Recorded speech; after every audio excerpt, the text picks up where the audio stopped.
Dreams Early Access. Today I'm going to be doing some music. In fact, I'm going to be carrying on from just like a little drum and bass starter that I started yesterday. I am Jim Payne, aka 10 Bensons.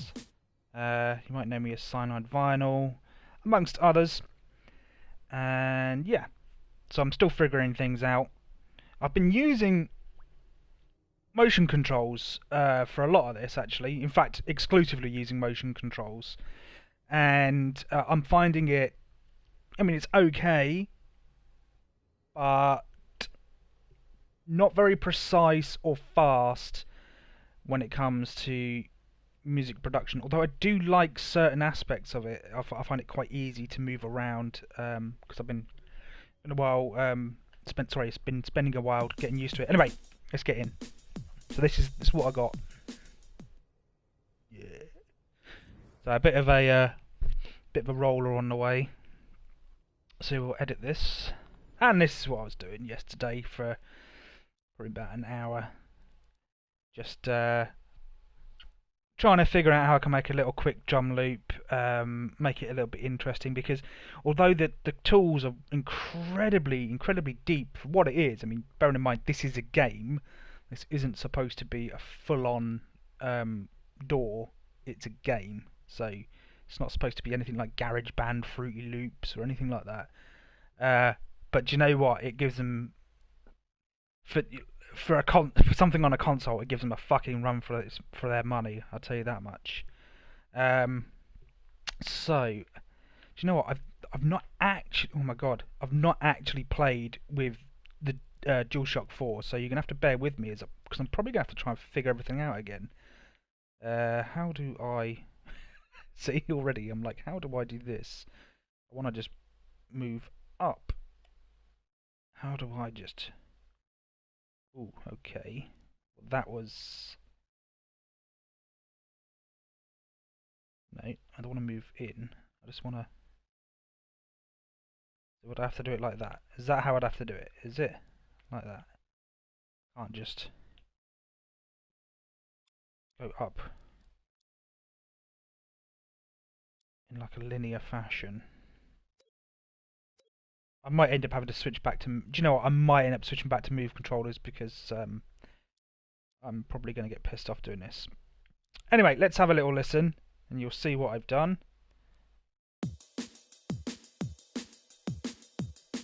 I'm hoping the volume's going to be okay for you guys. What I'll do is I will turn it... No. I don't even know if there is a way of turning down the audio. I don't think there is. Control, accessibility, no, there's not. Okay, just have to bear with it.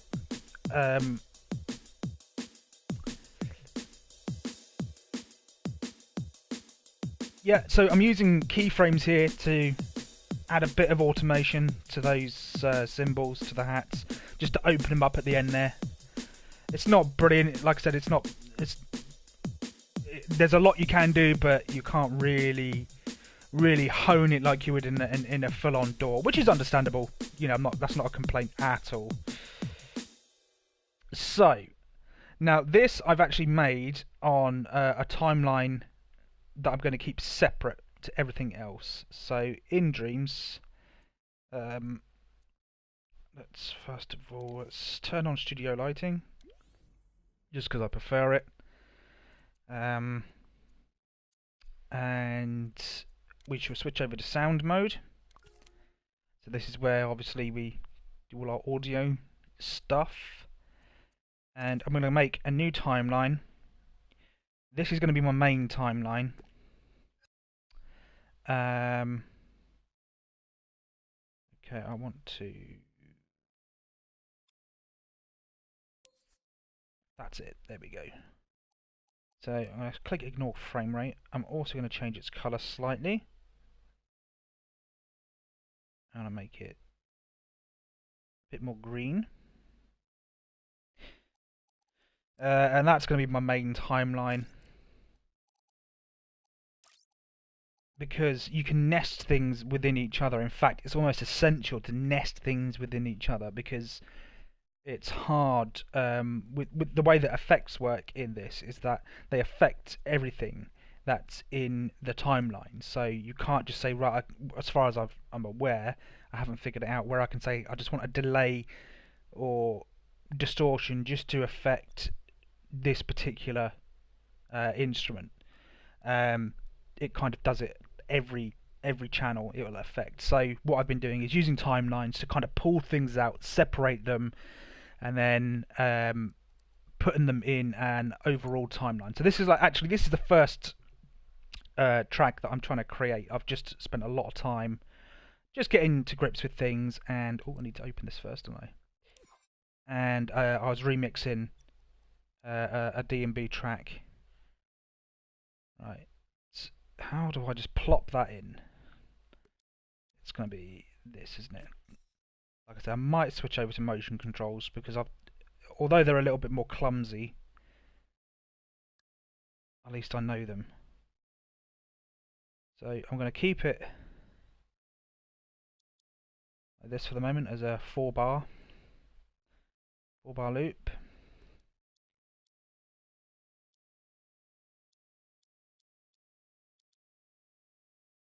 And I can just move this over there. Okay. So, like I said, timeline nested within a timeline. The best way to, if you're familiar with other audio workstations, then the best way to describe it would be like a folder. So it's a folder stack or a comp stack or their version of it. So timeline nested within a timeline. So that's going to be our basic drum loop for now. I'm just going to move this to 4 bars. I'm going to set it to loop as well because I forgot to do that. So repeat. So hopefully now when I play,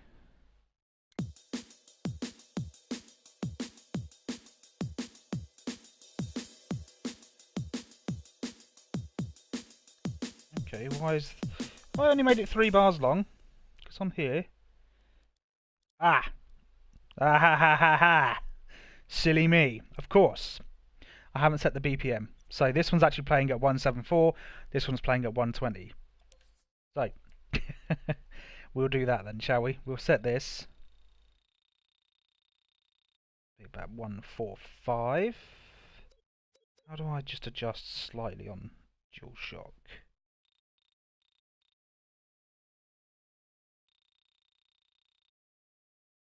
Just value. Ooh, no, that's up and down. So yeah, about 145. We'll give us a 174 BPM, which is what all good drum and bass is made at. Hopefully now that'll be a 4-bar loop.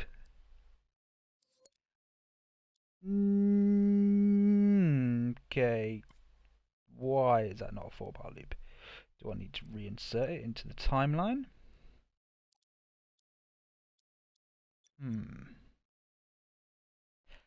Oh shit.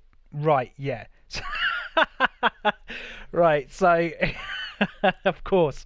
So changing this BPM has now changed the BPM of the timeline nested within. So what I need to do is actually remove this timeline, change the BPM, drag it back in. See, learning, constantly learning. Like I said, still figuring things out. So let's drag this out. Okay, now it's gone back to 174. Does that mean that if I drag it back in, it'll be no? No. Okay then. So I might be able to just adjust it from within to be... Yes, of course. Of course, that's what's happened. So I now need to put this back down to 100. And that should drop it to 174. There we go. There we go. Got there in the end. Right. There we have our 4-bar loop. at last. So I'm not going to be going too hard into trying to make a song. I'm going to be spending a lot of time just noodling around, trying to make interesting sounds, see what I can come up with. I'm not going to be too bothered about actually making a piece of music as such. So I'm happy with this beat for now. I'm going to leave it. I mean, there's no real shuffle in there. It's just a straight kind of hard loop at the moment. I might try and add a bit of shuffle a bit later on to get some more movement in there, but I'm happy with it at the moment, just having the hats open up at the end to add that little bit of well, it's not variation when it repeats every 4 bars, but you get the point. So of course we've got the drums. Next is going to be our bass, so we get our 2 most important elements down first. And how do I open? Square. That gets our stuff. Okay, so I am going to probably create one from scratch, actually. So we'll search instruments, and there's just a blank instrument. That's all I want. Is there a blank instrument, or do I have to... That's an effect field. Might have to create one from an already existing instrument and just kind of remove everything to make it blank. It seems bizarre they wouldn't include just a... No, definitely not. That's all the effect fields. Okay, we will go... Right, saw lead.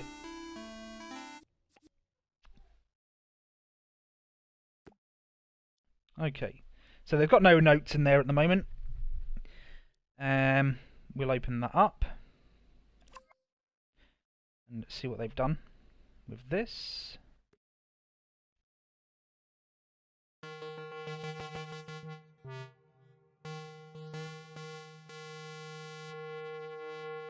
Ooh, a filter on that. It's quite nice. I think there's a bit of pitch variation on that I would personally get rid of.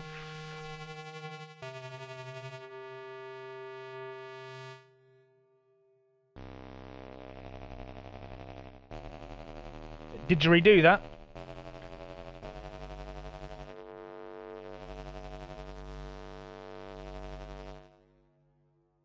Yeah. Oh, that's very jump up almost, isn't it? Got that kind of almost flattening of the envelope there. It's quite nice, isn't it? Good old saw.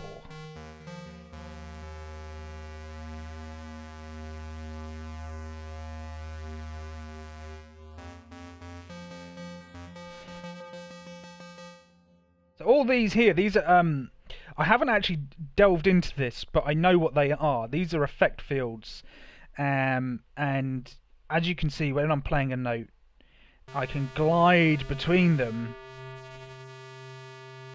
and it will apply whatever effect is contained within this this circle. The smart thing about it, and the thing that I like, is that it applies the effect more the closer you get to the center. So on just the outskirts here, you're getting just a little, it's quite dry, and then when you get into the middle, it gets wet. And the way that these overlap, so you can see there that blue circle intersects with this yellow one, as does this greenish one over here. So you can kind of just keep it on one if you can thread it through, but then bleed it into the other one. And you can see it doing there. I mean, how cool is that for performance? Just being able to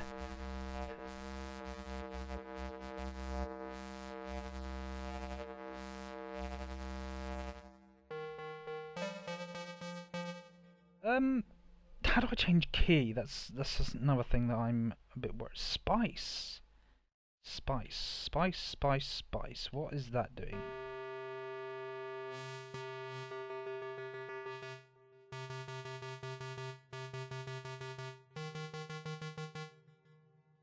I have no idea what spice is doing. Bend.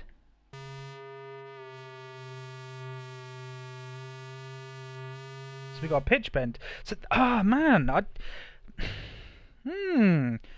I need to figure out what these controls are on the move controllers, because when I'm using the move controllers, we don't have spice and bend. Now I've seen spice before, and we'll see it again when I go to actually edit the sound. And you don't even have a volume control. How do I even...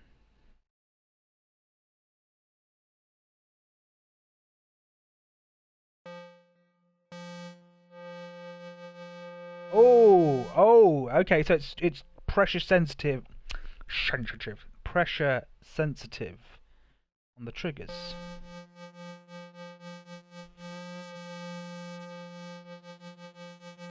That is pretty smart if you want to create a kind of side chaining effect on the fly.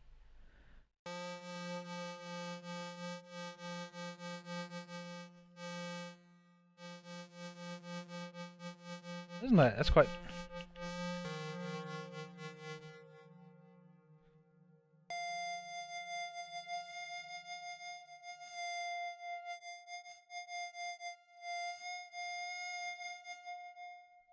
Okay. That doesn't quite... Oh, no, don't want to play. So that's rewind. Let's see. Well, how do I change key? Is it in the settings menu?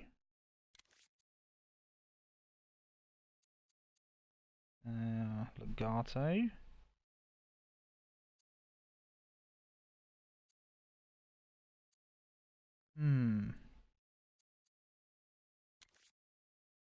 We got chord settings, which is quite nice. Triad. ARP settings. Sound gadget. That's not going to be in there. On the move controller, I remember that I was able to select the key quite quickly.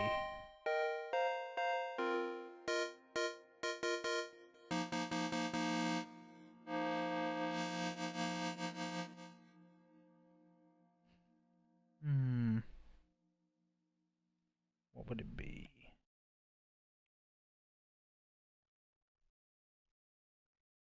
Right bumper. Okay, so I'm going to stick with a minor key, and wrong button again. I think I'm going to go. I'm going to go D minor.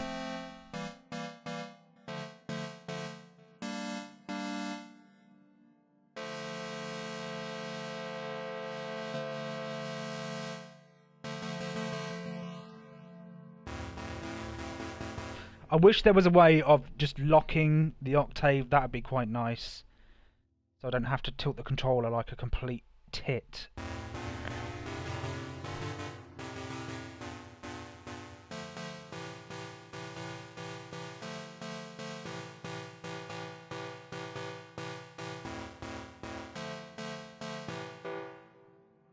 Right. I did say I was going to make my own, didn't I? So let's come out of this. Let's actually... Oh, and by the way, if people want to know, yes, there is a piano roll view. So you don't have to be restricted to just using those effect fields. It's kind of an awkward view, but I think this is going to be what you're going to want to do when it comes to making something that you know in your head what you want, Like with with the drums, I wouldn't have done that in a performance sense because I want things to be quite rigid, except for the shuffle, which I'll add in later. So this is obviously something that more people are used to, a typical kind of piano roll view. But you'll notice that it's not. You can't use those effect fields, or at least I don't know how you would use those effect fields on the piano roll. If there's a way that you could shift the notes around, because I think it appears here in the middle, and there's an XY control, which I believe you can move it around, and we'll try that. Actually, we will try that. So first of all, let's completely delete everything from this because I want to make my own. And right, so this is it. This is the instrument basically. This is its UI. We got our typical kind of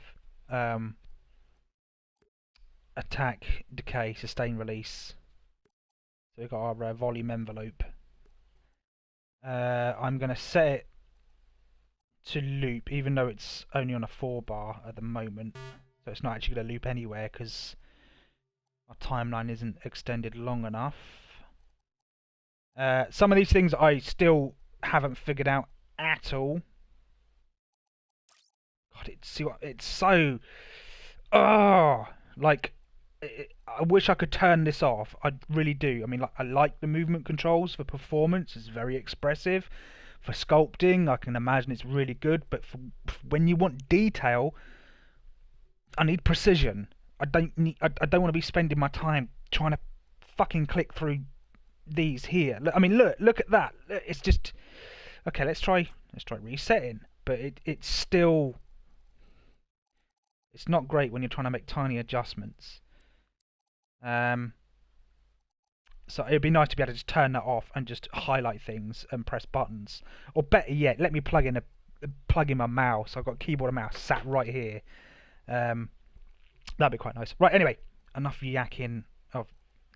What the fuck is going on with my imp? There we go. It just... Yeah, look, it drifts. It completely drifts all the time. Okay, holding it as still as I can. As centralised as I can. Okay, imp is now centered, roughly upright. But when I move and turn...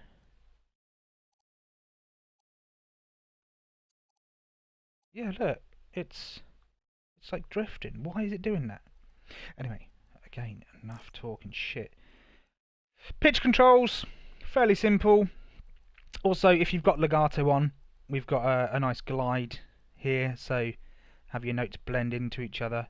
Random note drop I haven't played with, but according to the description, it will drop certain notes, and I think that might be good for if you want to like vary your performance a little. But then again, you're better off probably going into the piano roll and just deleting the notes, shortening notes, to add that kind of variation that you want anyway. I don't know how that would be utilised at the moment. Panning. Oh. So we got our panning. Stereo width. Typical left-right panning as well. This is for your surround sound. So you've got different... Oh yeah, sorry. So normal and centre. And this is your rear speakers. And you've got surround sound. And various controls here, which I've never played with. I've never mixed in surround sound. I'm sure that for game audio it's a necessity, but for me, I don't really care about it. I've never needed to use it. I just need stereo mono.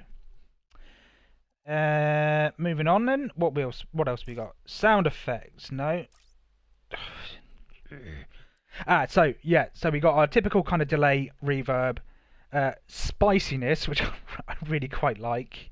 That they look at this, look at it. It's really fucking annoying.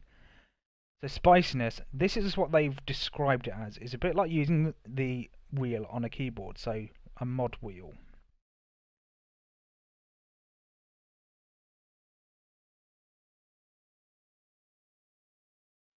Right, but what is that spicy? Like, do I? What does it do? Because so far I can't hear any difference. Ah, look, there we go. We can see that quite clearly now. So, this is how I got the hats to open and close. Is I put the hats in and then I use this. I was just messing around with this and I noticed that when I took it to this corner over here, if I open up actually, oh, nope, I want that one, and then I want uh, this one for the hats. So when I play, you'll notice that this XY will move.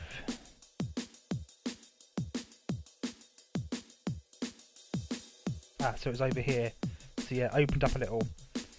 And last night I must have been tired or something because I did not notice that I could see these effect fields. So that's how we would do it. That's how I'm probably going to do it. Yes, I might do some performing, which is quite cool to add some variation or randomness. But for most things, I'm going to want it quite rigid and then adjust it post dropping the notes down. So you can see that I've got an automation thing going on, and I shall show you how to do that. I've turned see, this is it. I've turned spiciness up to 100%, but I have no idea what it does. Okay, and I've also found that the reverb and delay controls are a little bit finicky as well. I haven't quite figured them out. Let me just stop that so you can hear what I'm saying. The delay and reverb, like I said, is quite finicky. You can send them to different channels as well. So you've got 4 different delay channels and 4 different reverb channels, which is great. Fantastic actually. And they have their own controls within them, so you can then further fine tune. But for some bizarre reason, I found that it's hard to explain unless you actually mess around with it yourself. So you've got like a bass reverb, but then you've got this reverb channel, and it's almost like it's mixing back into itself. And when you adjust one, it can sound completely different. If you was to solo the channel, you need to solo both this and the reverb or the delay, because otherwise you will not hear it. It's not like a traditional kind of single channel where you hit solo, and if you've got a reverb on it or you've got it bussed to somewhere else, then usually it's smart enough to solo the bus as well, and then you'll be able to hear the finished reverb or the finished delay or the finished distortion. You'll hear it in its entirety. Whereas this, it kind of doesn't do that, or at least the way I've been doing it. And bearing in mind, I'm coming from a digital audio workstation background, so I suppose I've got a preconception of workflow of how to do things. It doesn't quite work for me, and it's just a case of me getting used to it. And once I do, there's like I said, there's a couple of things in this that really, really annoy me. I want solo and mute controls. I want solo controls here, on this window here, or somewhere along the side. I need so when I go right, I just want to solo this jazz brush kit, and when I hit solo, I want it to solo everything that's in this window. So if there's a delay connected, if there's a reverb connected to it, if there's distortion, if there's something connected to it, I need it soloed as well, because it's a ball ache. It's a ball ache, absolute ball ache, because these aren't even shown. You'll notice on this green timeline, if I can move this out of the way, we'll get rid of you. See, there's no solo controls there. There's no on-off, there's no solo, there's no nothing. You have to actually go into the timeline setting itself and turn them on, which I'm going to do now because I forgot to do that. And they are, I think, there. So show sidebar. That should be on by default. For music creation, that should be on by default. And everything that's in this channel here, when I go into edit, there should be a solo button. It is vital, especially when your project is the timeline is 2 minutes long, 3 minutes long. Would you know when you've got a massive timeline, having to scroll all the way back? Oh my god! I mean, you can speed that up. I know you can, and with the move controllers, yes, you can make that faster. But still, when you are so, I mean, imagine you've got one effect, right, and it's on. You've got 6 channels or 7 channels, right? Actually, no, we'll say more than that. Say you've got 10 or 11 channels, okay? So it's stretched all the way down here, and you're like, right, okay. Can I move that? No, I just want to. Yeah, so we got. So there we go. We got a decent amount of channels. We've got stuff all over them, okay? And you're working on something on the on the drop. So you're a good minute and a half, maybe 2 minutes in. You're working on a second drop or something, so you're well into your song, well into the mix, well into the tune, and you're struggling because you're like, I need to solo this, I need to solo this instrument, I need to solo this effect, so I can really delve into it without having all your background stuff going on, so you can hear things quite clearly. Right, you've got to scroll all the way back down to the timeline. Not only that, you've then got to remember, or know, or count, or figure out which fucking channel you want to solo. Right? And that can be a nightmare because you spend your time going, right, okay, I need to rewind, and there's no quick rewind. You can't just skip back 5 seconds, which would make things easier. Still wouldn't be ideal, but it would make things easier. You can't skip back 10 seconds, 5 seconds, and then let it play on, so you can go, right, it's that one, I know, by process of elimination, going, right, solo that, no, it's not that one, solo that one, okay, skip back, no, it's not that. You can't do that. There's a lot of stuff you can't do just on the fly, and this sounds like a complaint. It's not. They're just little niggles, little things like quality of life, as everyone calls it. So quality of life improvements that would really make a difference. So if anyone at Media Molecule is watching, which I severely doubt, because I'm a fucking nobody. But if anyone does watch this later on down the line, hopefully, I mean, look, we've got a solo on this, so I can solo the entire timeline within a timeline, I believe. So yeah, I can solo the entire time, but I need solo controls on these here. Because then I don't have to worry about scrolling back here. I mean, add the power as well, so I'll have power and solo. So if I've got 2 of these up, 2 instruments, I can switch one off or solo one, or like have an A and B between them and go, well, I prefer that one, because as A and B in is great, because then I can adjust things on one, leave things standard on the other, adjust things on the other one, and keep switching backwards and forwards until I'm happy. And then I've got 2 instruments that are, for all intents and purposes, the same but variations, which makes it more interesting for the listener when you're trying to make a decent song that has some movement or variation or something like that. So I'm surprised these things aren't actually already in, because the music team at Media Molecule, and from what I've seen, that they're incredibly talented, far more talented than I could ever possibly hope to be. And they know this engine inside out, and I think the problem there is that they've got so used to they've got so used to working the way they work and working around things, they've forgotten just a little bit about the the smaller things. There's some, not saying not details, because there's some really cool details, but I think they've worked around things so much that they've forgotten that it was probably better just to add a solo and a mute, sorry, not a solo and a mute, a solo and power. It's just anyway, right, that's enough me talking fucking garbage. So different reverb channels. This X and Y is great. I love this, I really do. That's going to be incredibly good for adding movement to anything. It's a real nice addition to adding effects and stuff like that to different bits and bobs. What else we got? Granular synthesis. I was just blown away by this. Just like, here you go. Here's some granular synthesis for you to mess around with. I've not really played around much with granular synthesis, even in Logic, which is my main the workstation that I use. Uh, because it kind of twists my head around a little bit.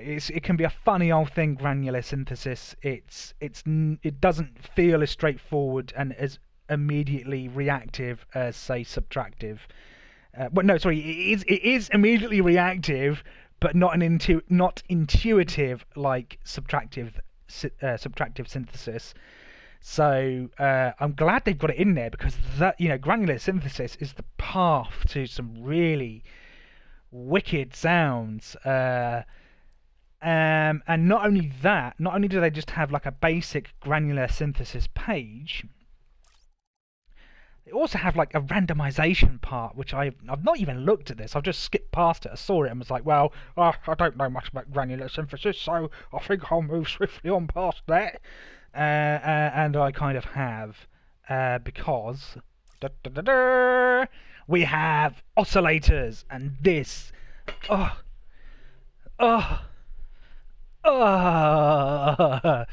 yeah, this. So this is a synth. Basically, this is your synth, and this is what I use a lot of in Logic, and what I'm going to be using a lot of in Dreams. And I'm going to be creating hopefully my own instruments. I've already created some basic stuff, so I've had 3 sine waves, detune them to create that kind of like lovely, moving, warm D&B bass, which I'm probably going to do for this one because it's quite an easy one and it sounds amazing, sounds wicked. If you want to know what I'm talking about, for those that don't know, if you're just watching this just for some tips or whatever, if you can think of Scream's. This is going back some, because I'm an old bastard. But In for the Kill, that lovely kind of like warm, like kind of the movement is almost slightly. There's a slight wash to it. That's the kind of bass that I really love.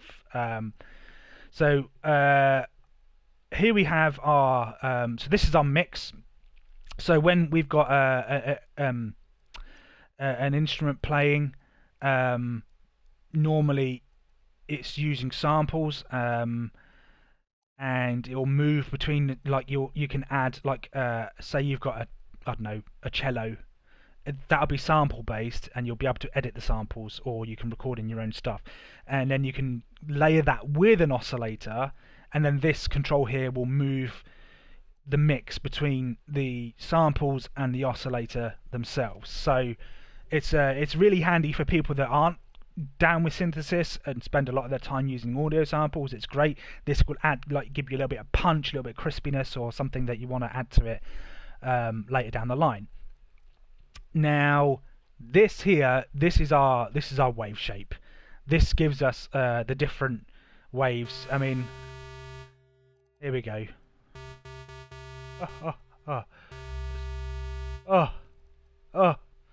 I'm going to change this to, let's see, envelope follower, ring modulation, and frequency modulation. Oh my God, I didn't even know this. So we've got FM. We've actually got an FM synth.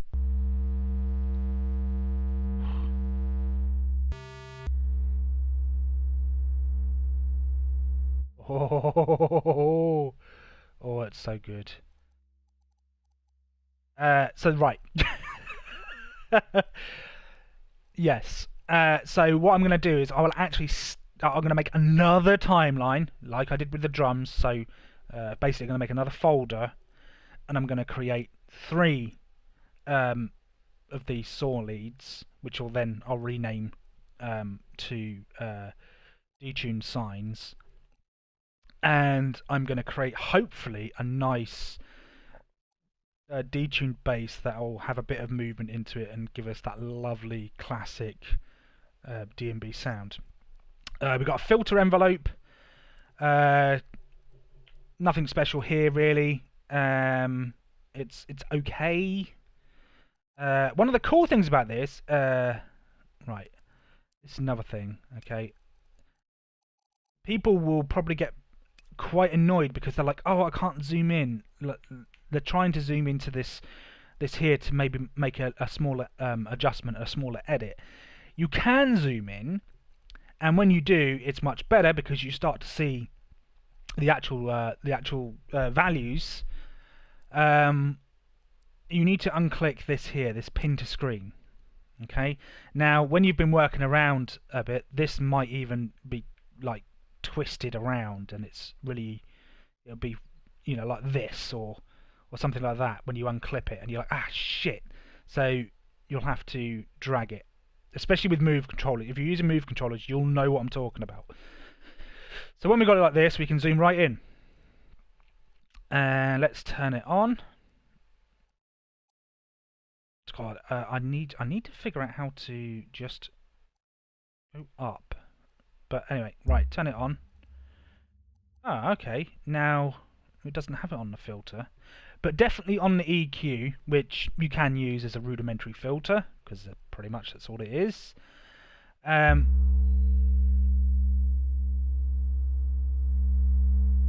See, include like up your resonance. I don't know if you can hear me very well. It's quite loud on the headphone mix.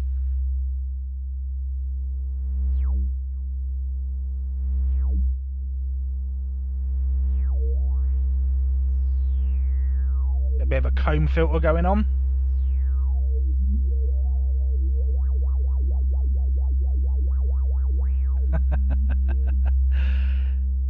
I fucking love music production. As much as it pisses me off. So yeah, we got a filter. Don't expect anything fancy. You can do fancy things with it, but for the most part, it's your typical standard fare.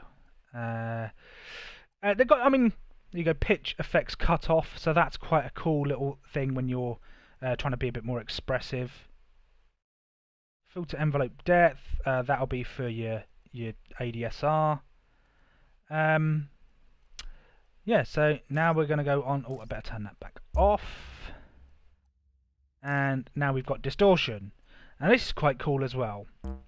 So I quite like the fact that you've got this very nice X and Y distortion, basically. So all the way to the left is very little distortion, and you'll notice it's split into these bands. Okay, and each band is a different type of distortion. Okay, so we've got Bit Crusher.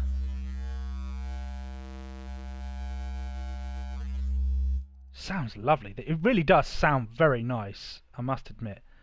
And you do get a nice visual feedback there, which I wish they would add to the EQ. That's another little thing. There's no visual feedback with the EQ, so I can't see any peaks, any spikes, or anything like that. Although maybe there is, I just haven't found it. Okay, asymmetric clipper, soft clipper, wave folder, which is quite nice for some real crushing. Oh yeah, and then we've got scream. So if you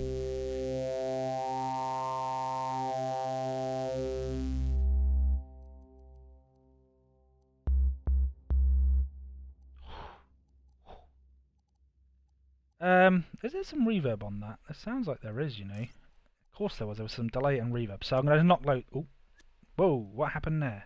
That was me in undo. So I'm actually just going to completely knock that off. I want a dry sound. I don't want any reverb. There we go. And again, just being able to just... That's so cool. It's so cool, so nice. Because quite often when you're switching between distortions in, say, a normal audio workstation, there'll be a little bit of a pop or a click, or there'll be something as you change between the different modes, or you try and automate different. You have to do a lot of faffing around to change between different filters and different distortions. So just being able to just pick this up, drag it around, and just... I mean, that's amazing. It really is. Woo! You can be really expressive with it, I think.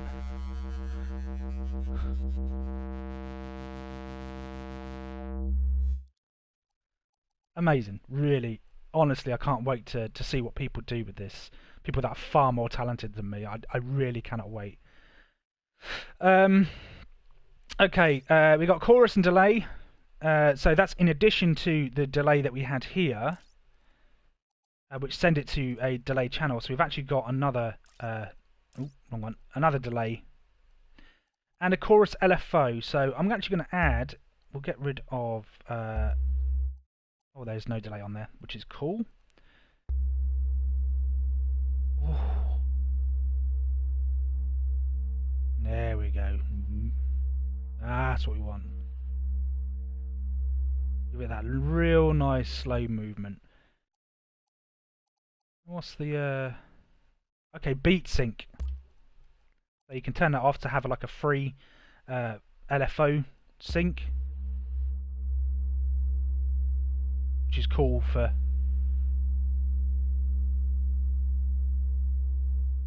making your own custom freestyle kind of pattern.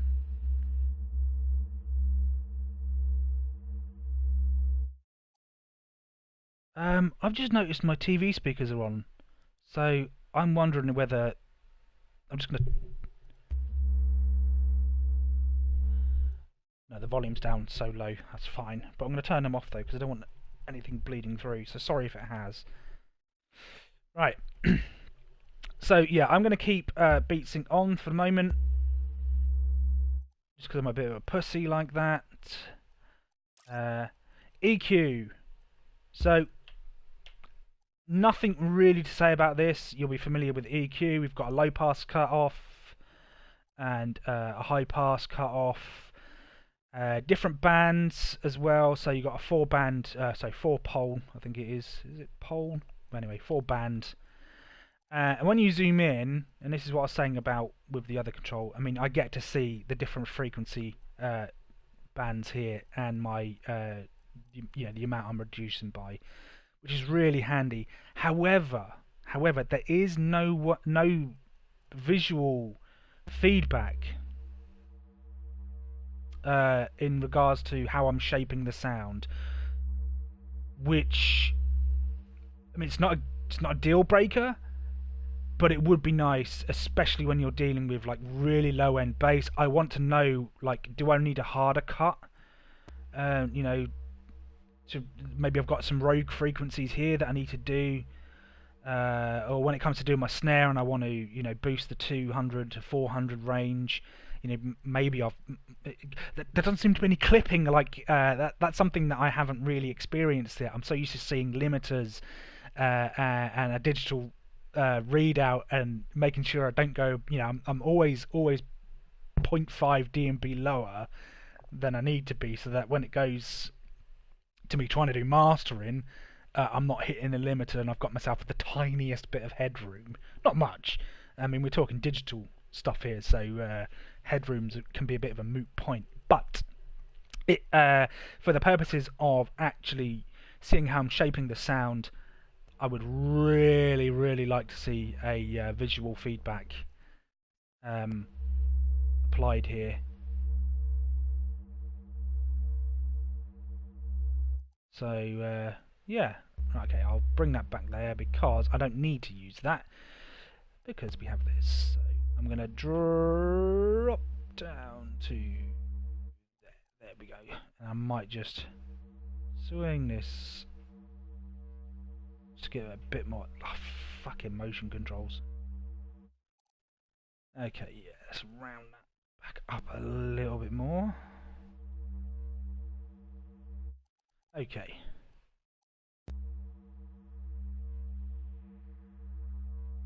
You're going to get a nice comb filter effect again.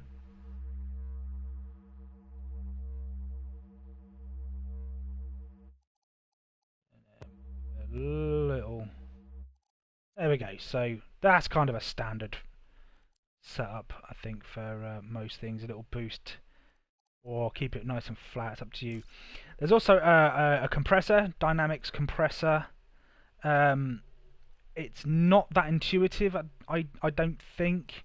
especially when it comes to side chaining. Although they've tried to make it quite easy, I've yet to get a real nice kind of pumping, nice sucking side chain. Although I haven't played with it too much, like I said, this is the first time I've actually tried to make some kind of music. I did try and remix a tune by another person, another dreamer, as they're called. So this is the first time I'm actually going to use this. Oh my god, so annoying, really is. So I presume down here we're getting very little compression, right down the bottom. And as I raise up, I don't know what value that is. Is that the ratio that I'm, like what is? I don't have any visual way of seeing what that is actually doing. So I've got to use my ears. I mean, some would argue that that's a good thing. I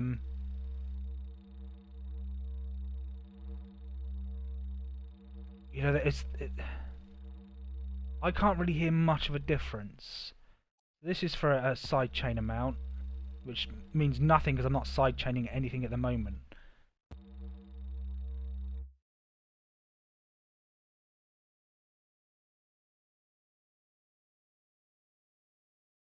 So moving it left right affects the amount of compression. That's all it says. So up here we're getting a lot of compression. Down here we're getting little compression apparently. So what happens? I mean, there's no no gain control, so I can't compensate and see what happens. Okay, so that's already at 100%, so I can't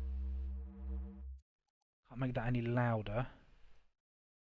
So I don't know. With compression, it's a bit of an unknown at the moment for me. So I mean, it's already an unknown anyway.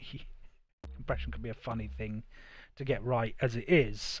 I'll leave it down the middle and I shall turn it off. I don't know whether the compression will act better when you've got a group of instruments, so like having a global compressor. I don't even know if that's a thing. I haven't tried. We'll see. What have we got here? Outputs. Okay, I think this is more something that I might have to play around with another time.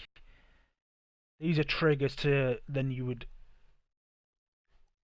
use that to loop back into something else, and I can imagine this will be where a lot of complex, crazy stuff might happen.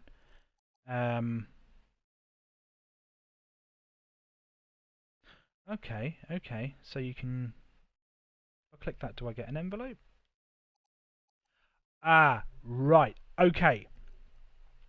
Right, now you'll notice when I'm moving up and down and pretty much anything, you're seeing these little tabs pop out. Okay, you see them on there. If I was to go to the pitch here, you've got them on this side, you've got them on that side. Now these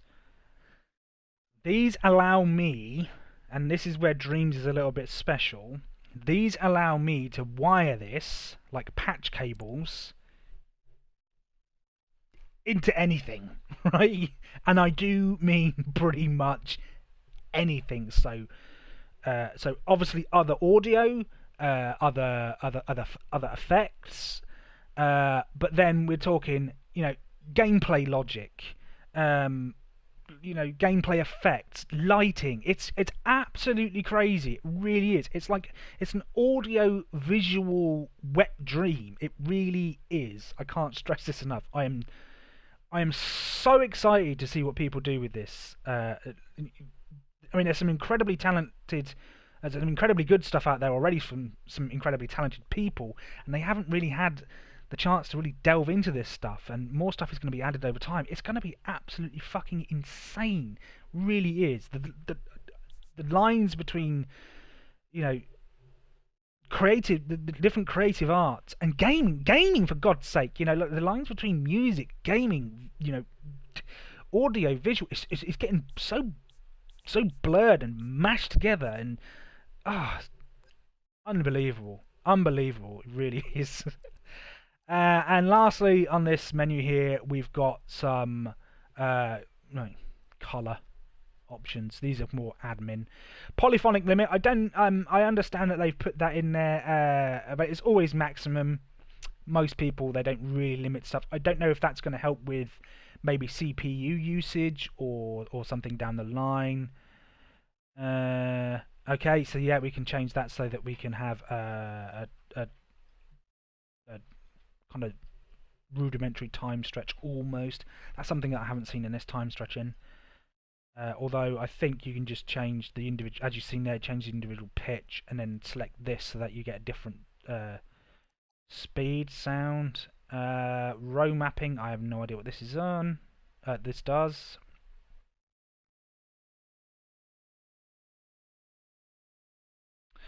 Okay, I have no idea. I don't want to spend too long reading everything. Pretty sure you're mightily bored already. Multi-language, slice key tracking. Okay.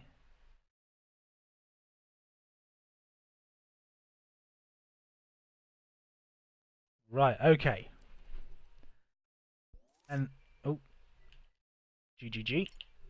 And right down the bottom here, you'll see that you've got these different channels. So these are kind of global channels. Now, if you're making a game or if you're making like an audio-visual piece, you will probably want to use separate channels for different things. As far as I'm aware, though, I can actually use these as whatever I want. So I could have, say, my main channel and then use the rest of these as buses. As far as I'm aware, and I'm hoping that's the case, because then you can really get into a decent mix and having different bus channels, different effects applied to those bus channels, and then using this crazy stuff here, wire them into other things. Oh, God, it's like,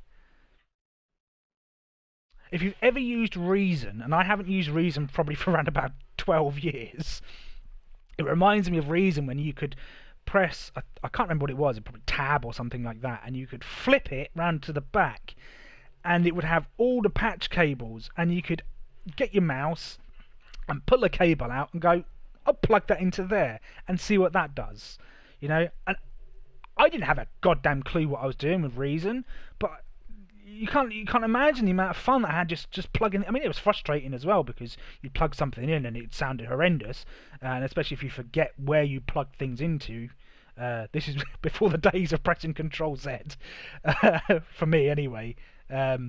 So this has had that same kind of creativity in there, that feeling of going, okay, what can I plug this into? What happens if I plug it into that? You know, it's going to be crazy. Oh, message on the phone.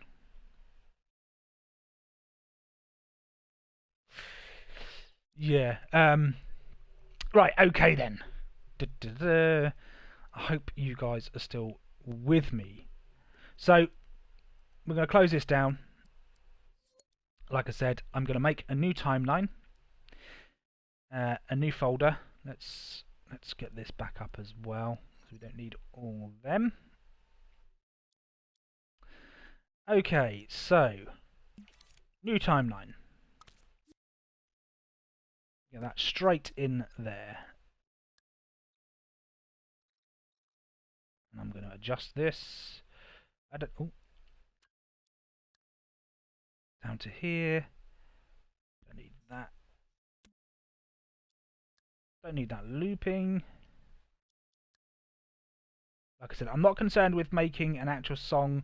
This is more going to be just figuring stuff out.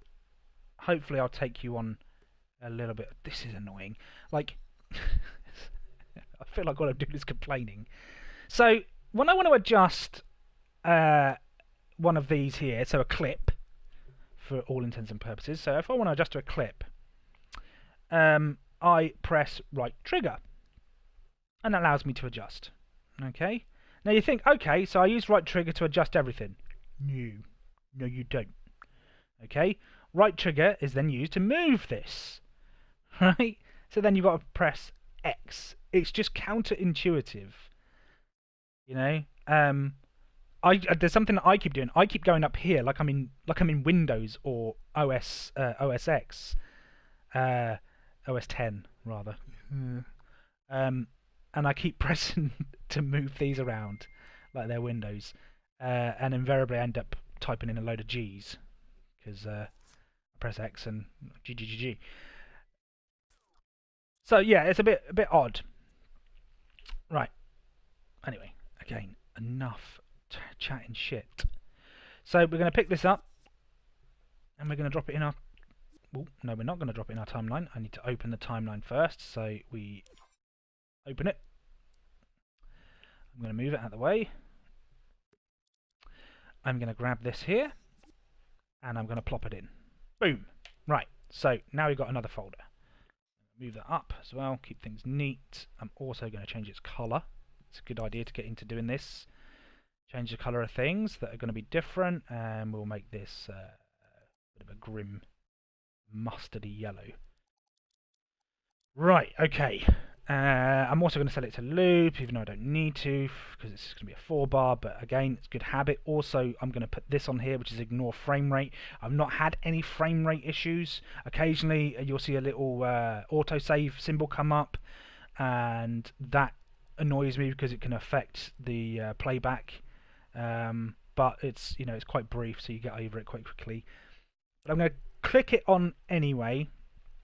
Oh, another thing that would be really nice, Molecule, is defaults. Saving presets, saving defaults. I want a preset, so for different things I would like to always have loop on. I want always this on. I want always that on. Yada yada yada.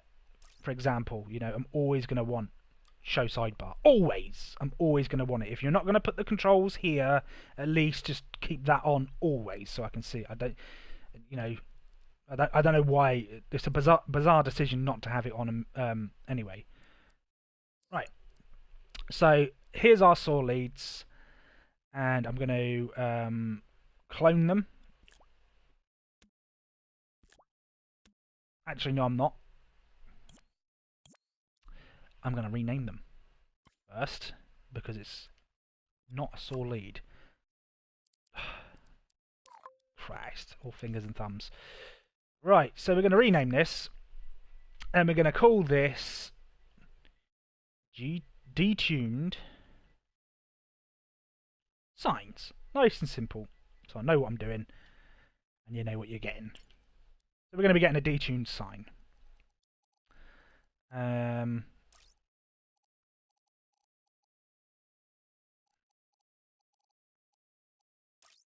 going to be here. Sine wave. As you see, it's selected already. So I'm going to keep that over here, and we are going to clone. I'm going to clone that, and we shall open all of their edit menus.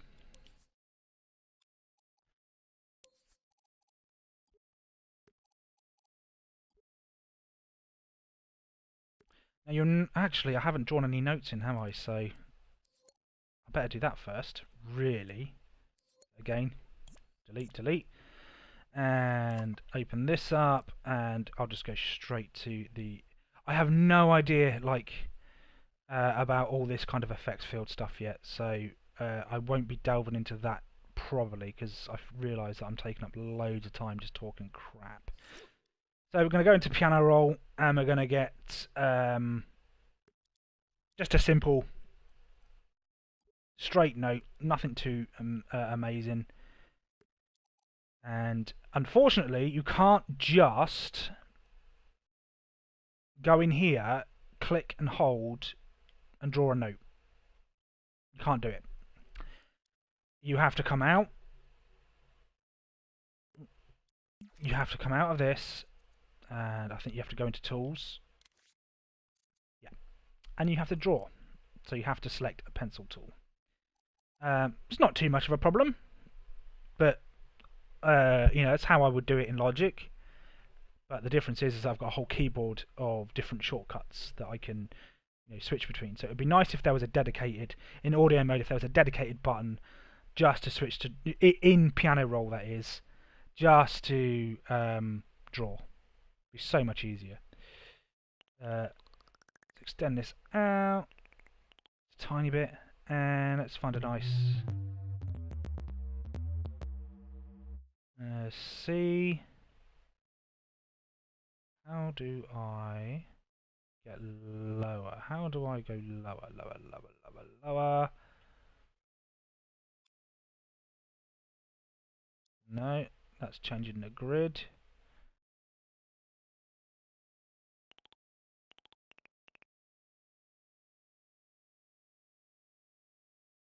Do I just drag this, don't I? I reckon that's what it is. There we go, so we'll drag this.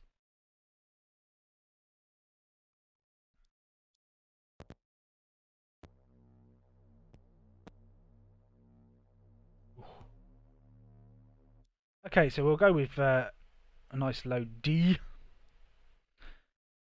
I've come out of draw mode, haven't I? Fuck's sake. I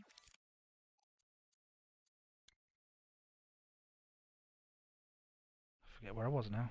Yeah.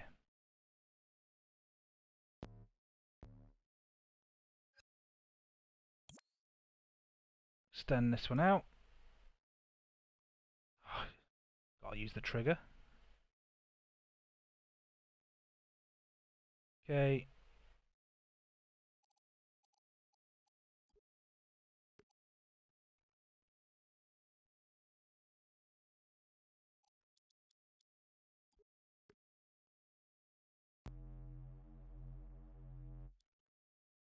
And we'll go D, F.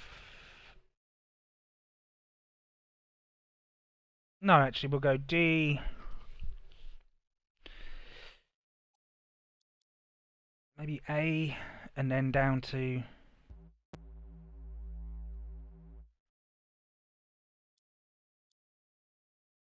See, this is annoying that I have to come out of draw mode. I have to come in. It'd be nice to be able to just preview as well without drawing. That'd be a nice thing to be able to do. And like I said, it is really finicky. No, see what I mean?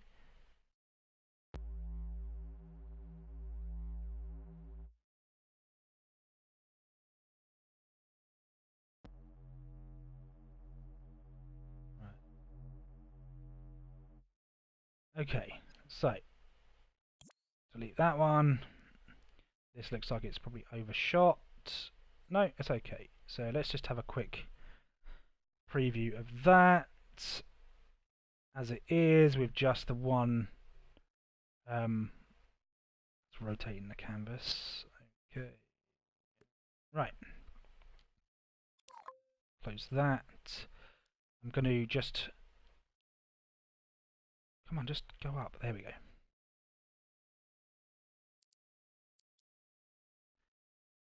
Okay, so we're just going to solo this.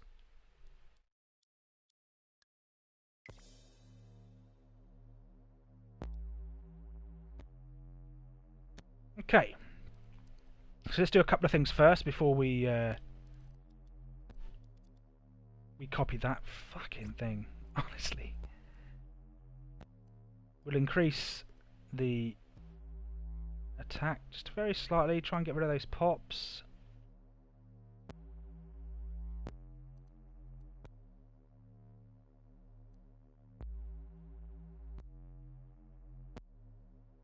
Still popping, so let's release.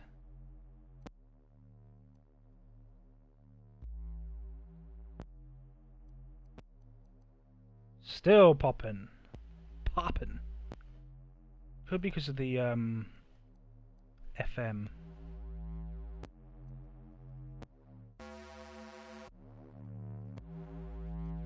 Let's get all the way over.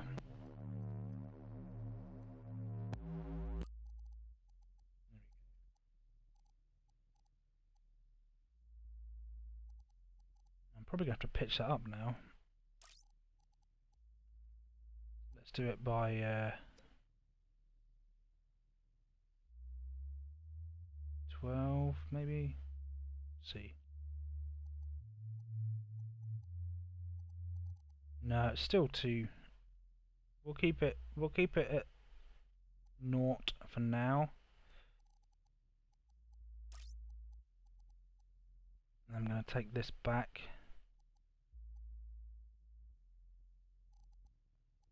Here, this is our wave shape. A little bit of dirt to it. It's not a complete sine wave.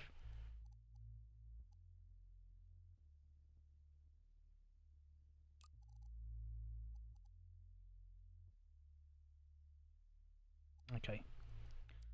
So we've got a basic sine. It's got a little bit of movement in there. Have I still got this distortion on? I have. And we shall turn off all of this so that we can properly tune it.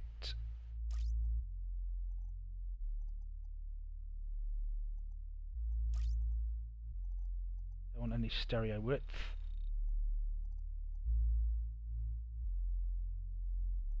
You don't want it balanced anywhere else. Rear speakers volume, get rid of that because we don't need rear speakers. Okay. Let's have a quick play.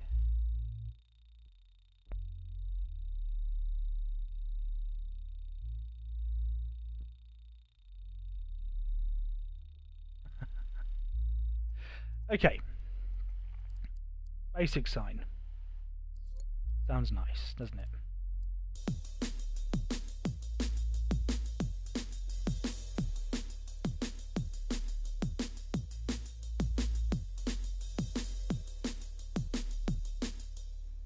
Okay.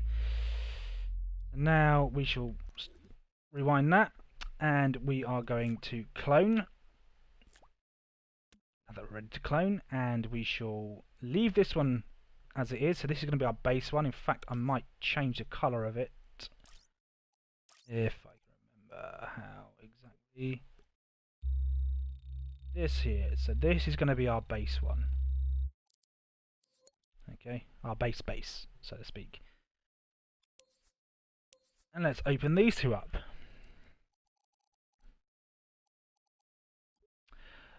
Did I adjust the wrong envelope? I think I did, you know. I did. Never mind. It still sounds okay. Okay. And you'll notice that these menus, they kind of draw a line to whichever instrument it is. So I'm just going to reorientate these so I know that this one is the one above and this one is the one below. Okay. Ah, so annoying. Move over. Right, okay, so we're going to go straight into oscillators. We have got 2 sine waves here. If I play right now, we'll get a nice, really, really powerful sine.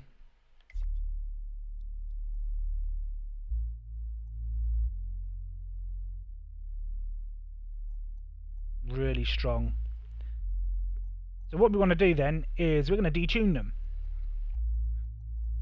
If I recenter the controller, we're going to detune, and we're going to start with, I am going to do a coarse detune, and I'm going to do it, this one is going to be a plus 12.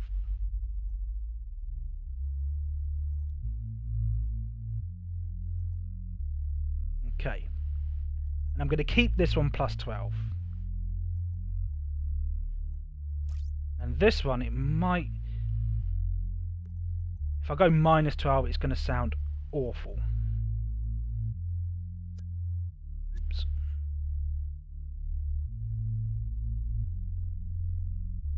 You can't even hear that. It's so low, so muddy.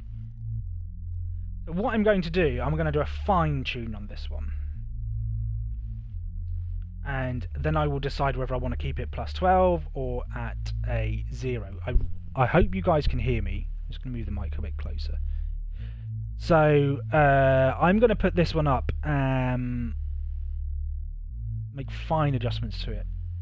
And the reason why I'm doing it fine adjustments is that the detuning oscillators makes that kind of like wobble, that kind of like movement that you hear, and making finer adjustments allows you to kind of hone in that wobble much better, because when you press different keys, that wobble will change. It will get faster or slower depending on what keys you press. As a general rule, the higher up the keyboard that you press, the faster that kind of oscillation, that wobble, that will be, and the lower down, the slower it will be. So, in fact, I mean, I can, if I show you with a coarse one.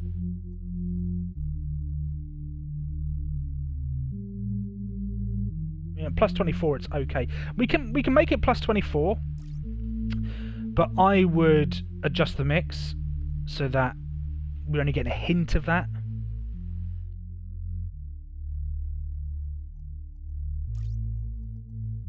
And we can still adjust the fine pitch here. You can hear it? Let's turn the volume up so you can hear that.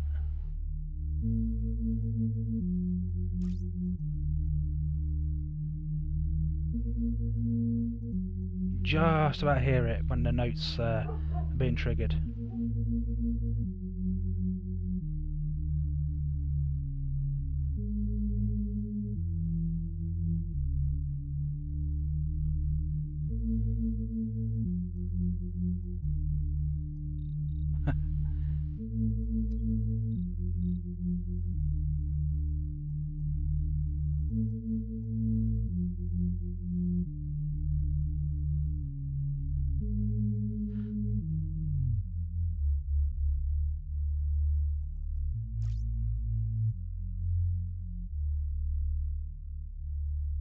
Okay, back down.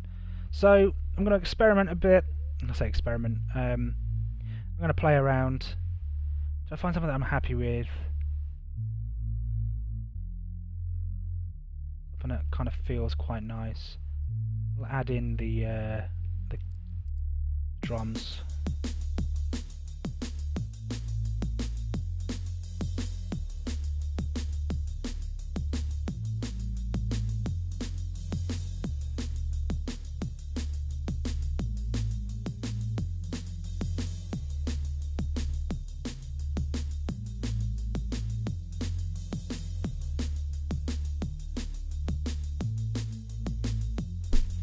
I think I quite like it at plus 24 actually.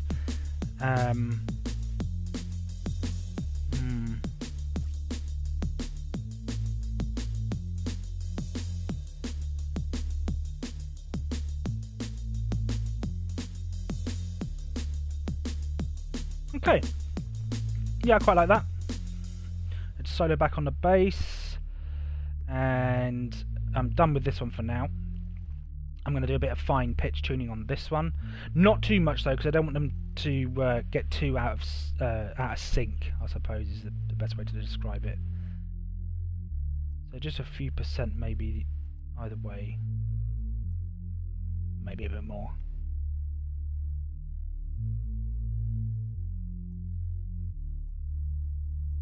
And you'll notice if I bung this one up to 24 as well, you'll really hear the detune.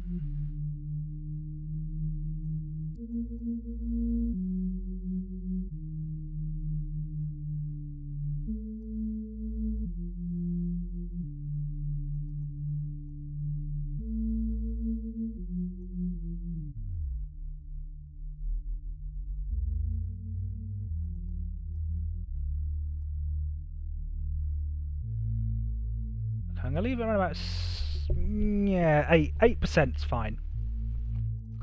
We'll leave it there. Okay, so I'm kind of happy with that. Oh, nearly hit my GGGs. I'm probably going to adjust the volume of this one. We'll see. I don't want it too much though.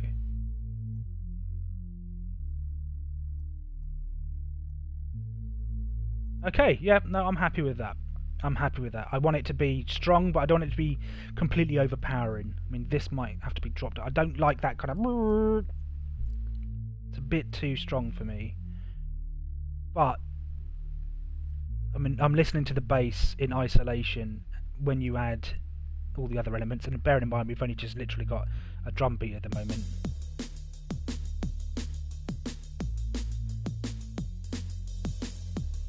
Sounds quite nice, doesn't it? But in isolation, that little bleed into the higher end there just annoys me. But it sounds quite nice with the drums, so I shall leave it. Sometimes you've got to leave things despite your own personal tastes, because it sounds good overall, you know. Right.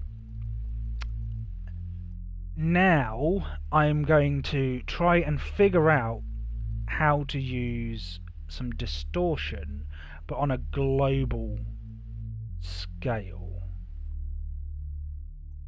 because I don't know whether I can. I mean, the worst comes to worst, I will have to go in here and edit the distortion on each individual sign. But I would like to be able to... No, I should be able to, shouldn't I? I should be able to add an effect field that will only affect these. So this is something... So, no, not music snap. We want to go here, and it will be search, effect fields. Okay, that's a blank one, so I shall try a blank one for now. And I can put that in the timeline, and if I do that, that should now affect all those signs. We'll open this up. Wrong button. Okay. Is that really going to affect anything?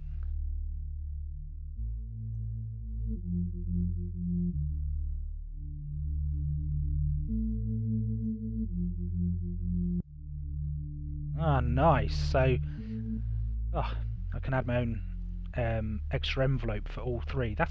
I like this. I like this a lot. We've got a global pitch shift as well.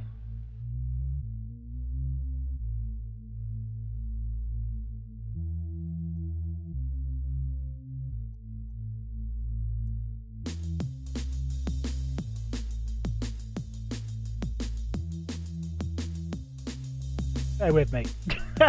That's what happens.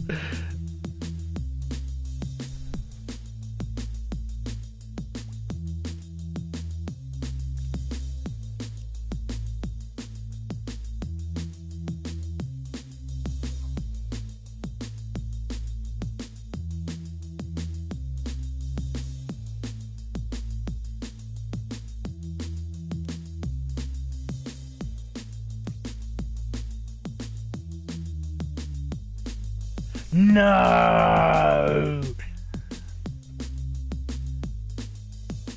Why is that affecting both of them?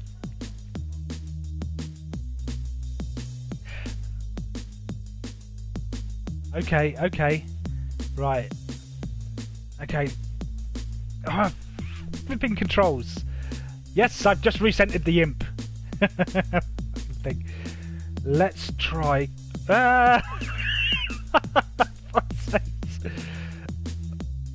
Let's make... No, idiot. Effects field.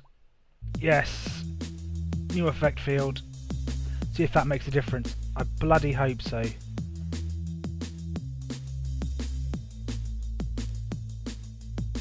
Let's see. Yeah, baby.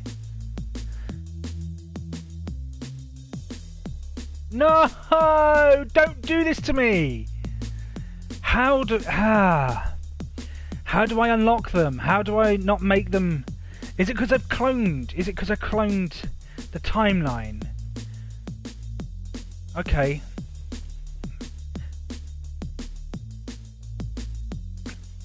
It must be because I cloned the timeline. Right, let's get that. Let's leave this one as it is. I'm going to get rid of this timeline. I'm going to make a new one. Stamp it in. Stamp. And I'm going to clone our signs. Oops.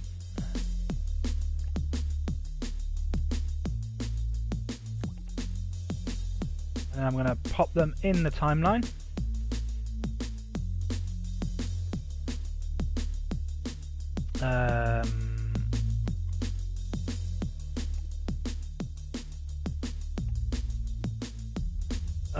What's happened with... Oh, no, no, no, no. Was that what I was doing all along? I think I had the effect field select. Look, it's moving with when I move everything else. So it could be a case of that I've actually been a complete tit.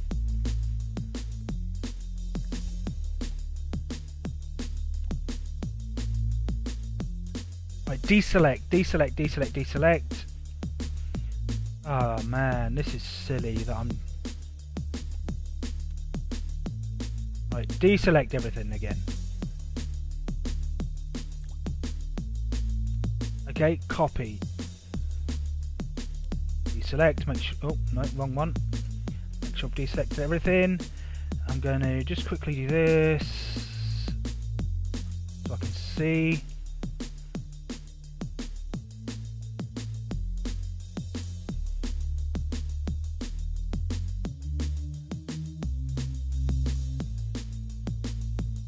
No, it's done the same again, hasn't it?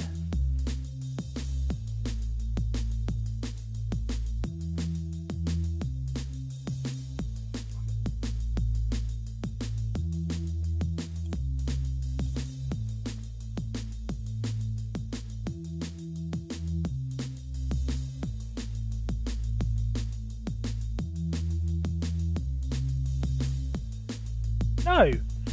No, it hasn't. So if I was to solo...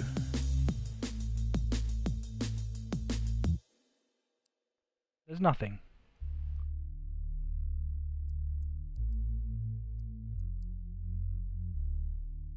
Okay.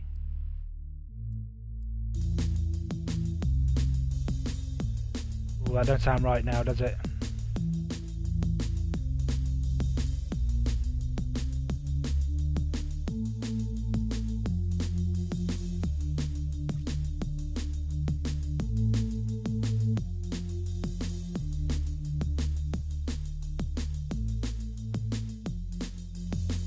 That's a bit better.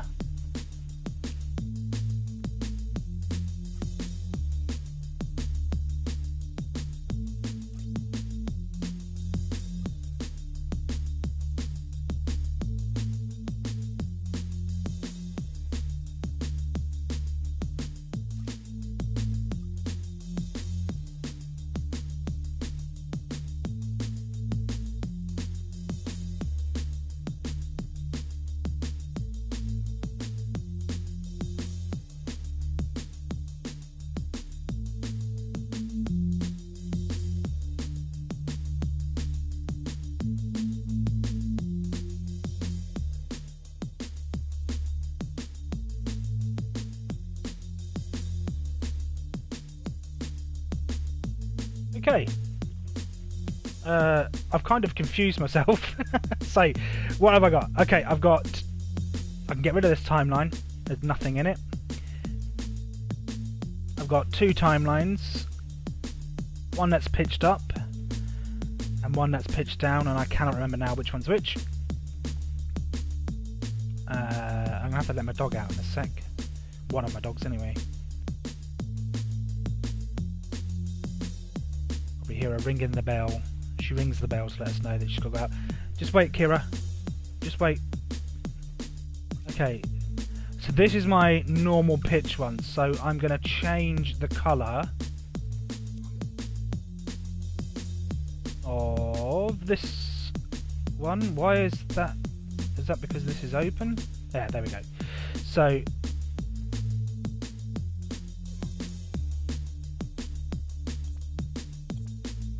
delete those. There we go. Oh, I thought it was a bit too strong. And on this, change the colour just to make it slightly more washed. There we do. There we do. That'll do. Although now it looks white.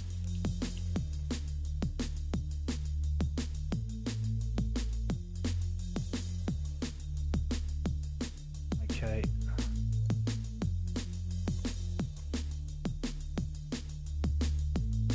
And I'm going to move this one below.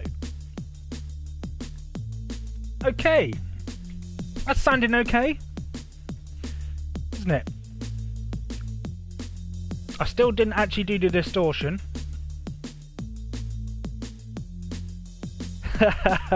Shall we go another... It's just like Inception. So, shall we go another dream deeper? Because I now need to affect both of these with the same distortion. So I presume I'm going to need another timeline. Okay, I'm going to stop. Stop! And I've got to let my dog out, so I'll be back in a second, okay? It won't take long.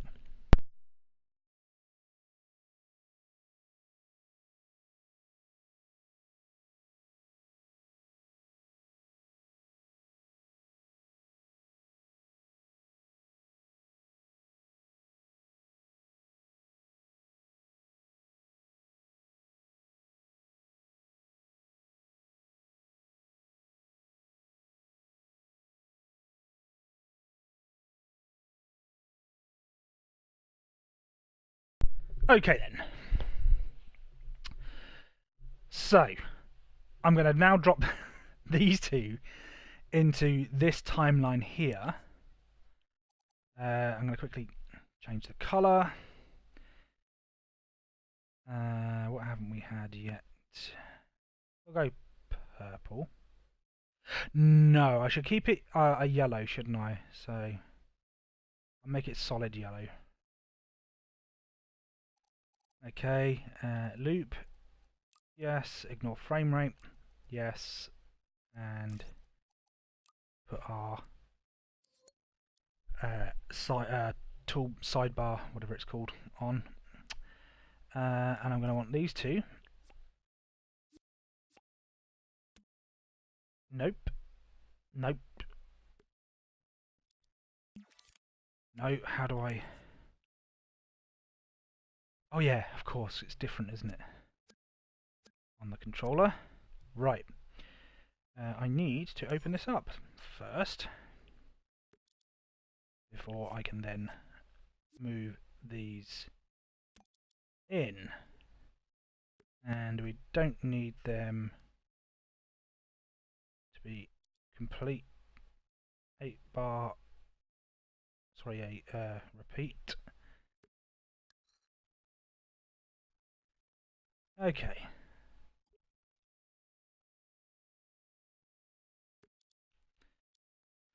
Right. Now I'm going to want to add, hopefully, if I add an effect field, it should affect it should affect this timeline duo that we've got here. Here's hoping, fingers crossed. So again, we open up. We're going to go to effect fields. I'm going to drag in a blank effect field.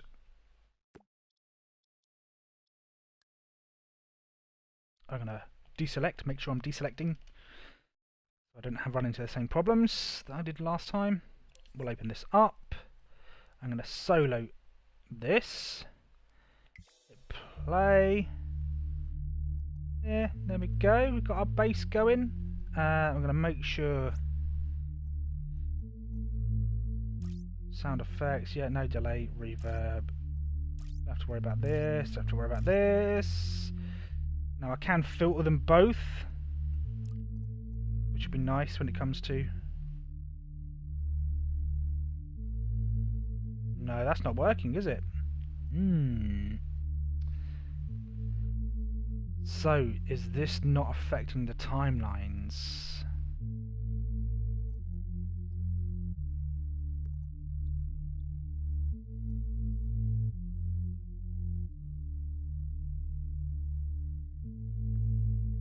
That's gonna really... No. Damn it. Oh.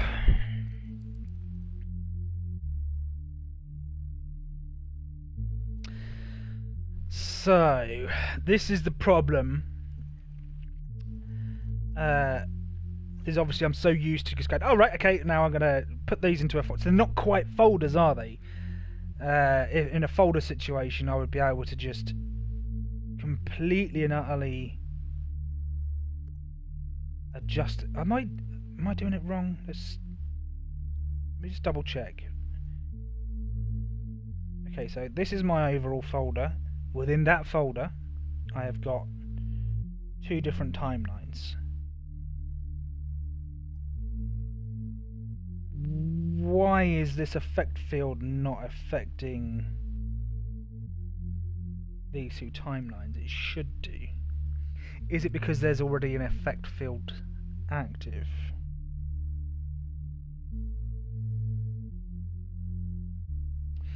Okay, well we can test that if I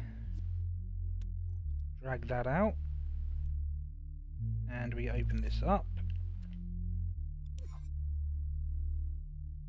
and I switch that off.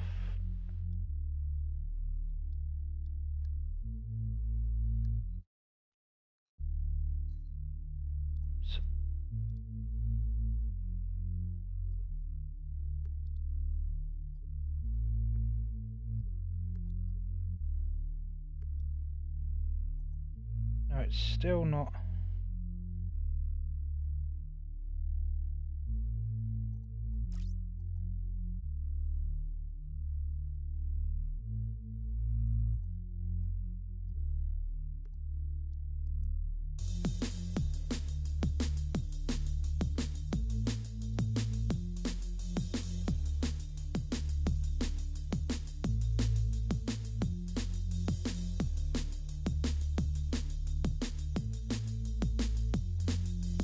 There must be a way of doing it that I don't know, using like game logic, because I've seen some crazy stuff happen with game logic.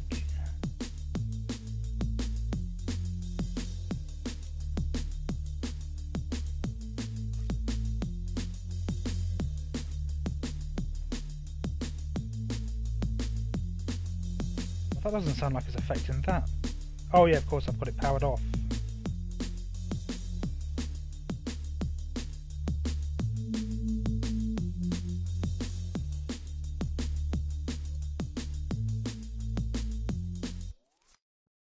Ah, GG.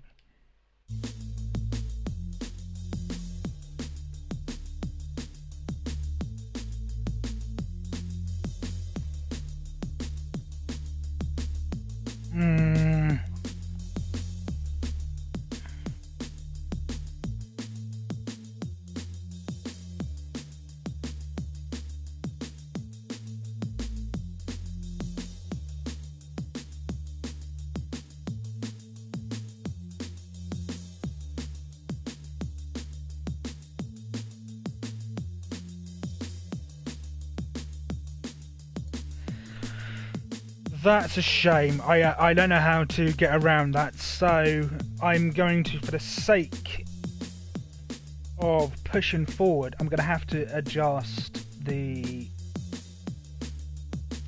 distortion individually, but what I have learned is that I can, if I keep them in the timeline anyway, then it keeps them nice and neat.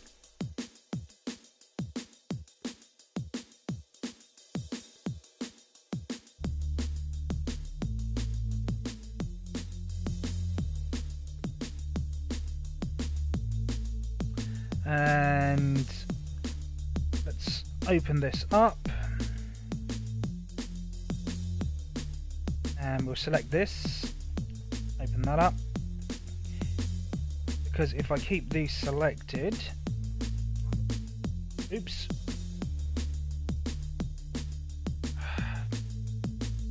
One of these days I am going to get used to these controls. Okay. So that's opened. And we'll select that. And select that. So now, if I'm thinking correctly, it should affect both.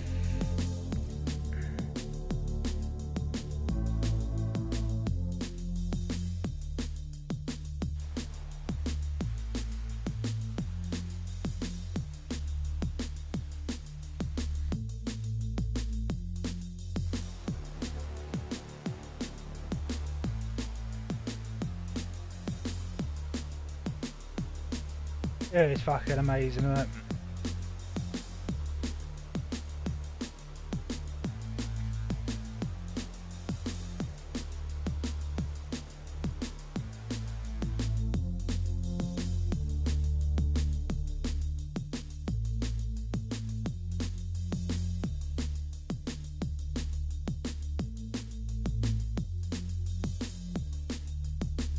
Okay.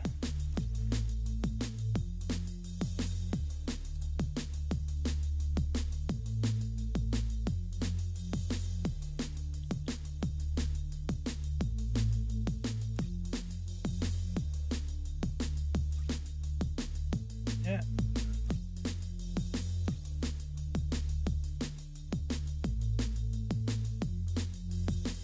I can add another oscillator.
Crazy.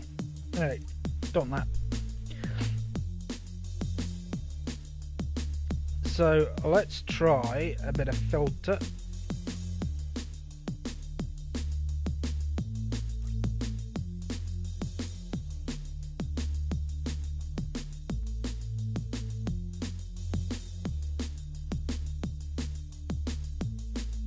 Not really hearing much of a difference there. That's not right,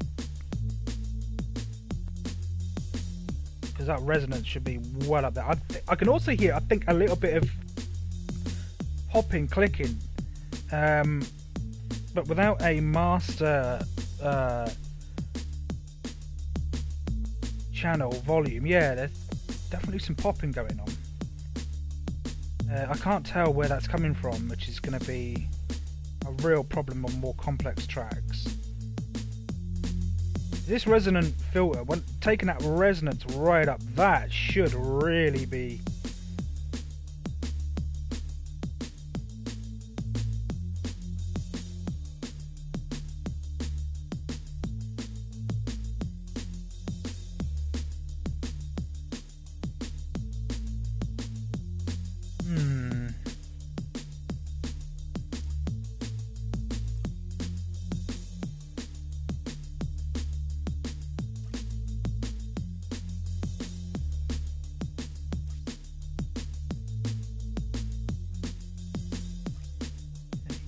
Kira.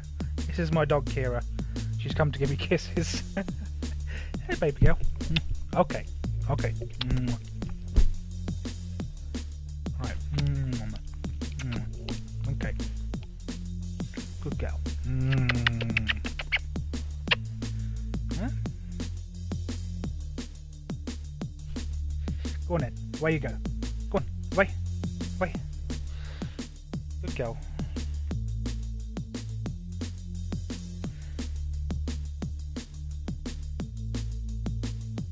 Right, okay, let's just stop back before your ears bleed.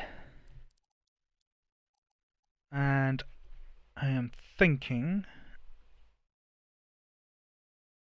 I want to know why that filter wasn't really having any kind of effect whatsoever.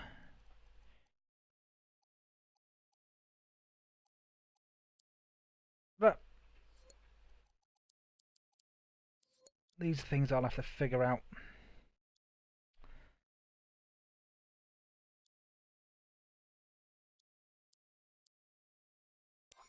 Okay, so there's our timelines within timelines within timelines. And here's our main timeline. Just two things. And I think I might leave it there for now, because it is time for me to have some lunch. I also want a cup of tea. And hopefully there's going to be some information in here that'll help any other people out in Dreams that are trying to produce music. I will continue to work on this and extend it out. Hopefully turn it into something more than just a 4-bar loop. But I'm trying to keep things nice and simple while I learn. Like I said, I don't want to get well into a creative process and come across the problems that I'm having at the moment where I'm like, oh, why isn't that filter working? Or why can't I add a global effect? In fact, do you know what? I'm not going to go just yet. I'm going to explore a little bit further because... Ooh, wrong button again. We do have things like this. So, a master mixer. So if I pop that in the track, it doesn't seem to be an effect field. And it's just... Do I get visual feedback?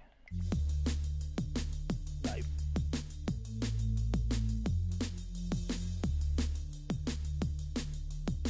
Right, so I do have to extend that out by the looks of it. So it would have to follow the entire length of the track, because I noticed that these were lighting up when it's playing, but when it was in the 1 bar, but the other 3 they weren't highlighted.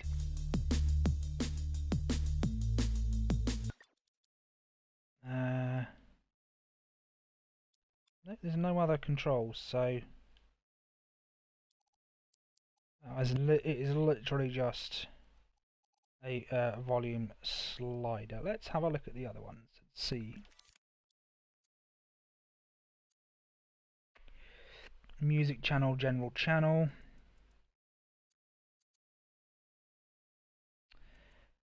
We'll have a look at music channel, although I just have a sneaking suspicion it's just going to be volume slider again.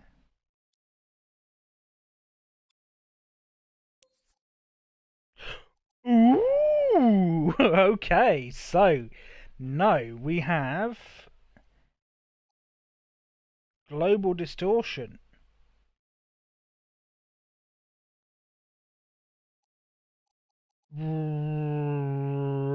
Right, but we don't have a... We don't have anywhere to select the distortion, and see what I mean? I don't know where it's alright saying, oh, we got a global distortion. Is that taking into account all the distortion from all the, say, things that are in this timeline here? Let's try it. Okay, so we will get this timeline. And I can send it to music A, which is what we are here. This is music A, I believe. There's no like send, I don't think. I don't think I'm gonna adjust this like a send, unless that's it there. If that's an adjusting of the send. So let's.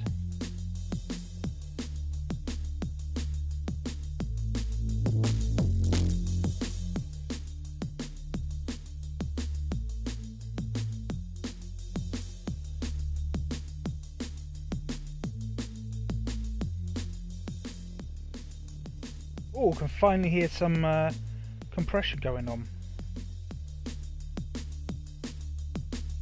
That's a global compression. There's no sidechain with that. I don't think. Is ooh. Okay, how about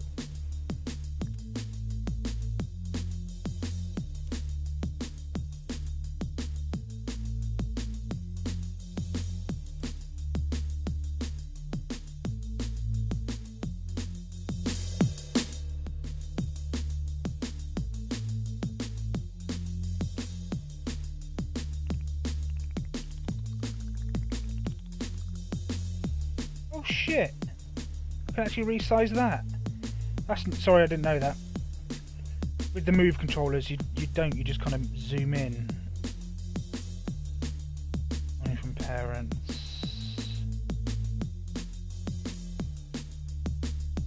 How do I change that? Can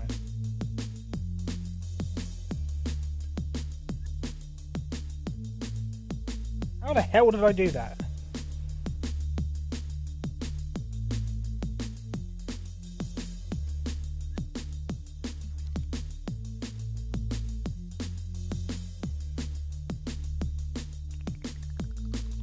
Like that.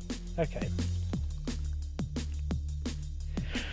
So, I am trying to figure out if there is a way that I can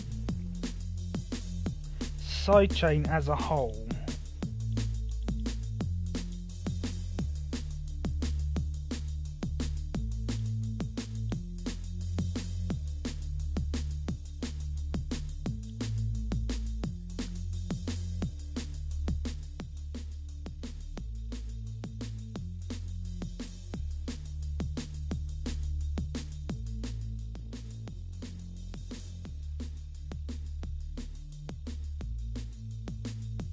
No, I don't think it is. I think what's happening there is that it's fed it into this and it's just sidechaining this completely. There's no ducking going on. But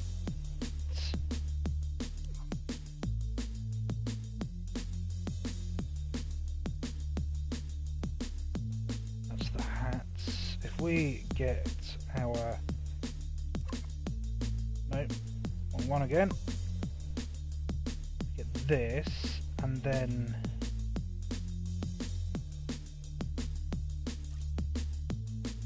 put it into sidechain D. Is there any way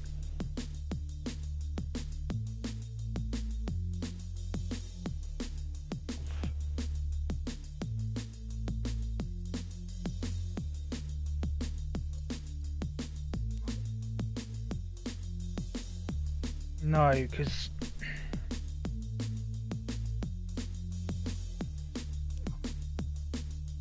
yeah, because it's timelines within timelines, isn't it? Can't make this sidechain into anything, I don't think.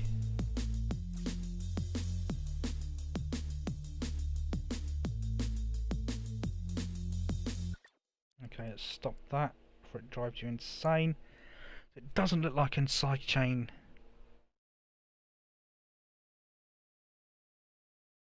In like, I would have to sidechain each element individually.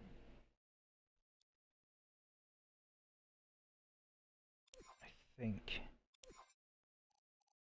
each one of these would have to be sidechained. Bit of a pain. Let's try it. Fucking wrong button again.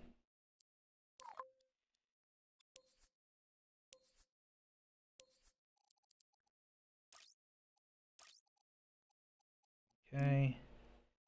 And we'll sidechain D.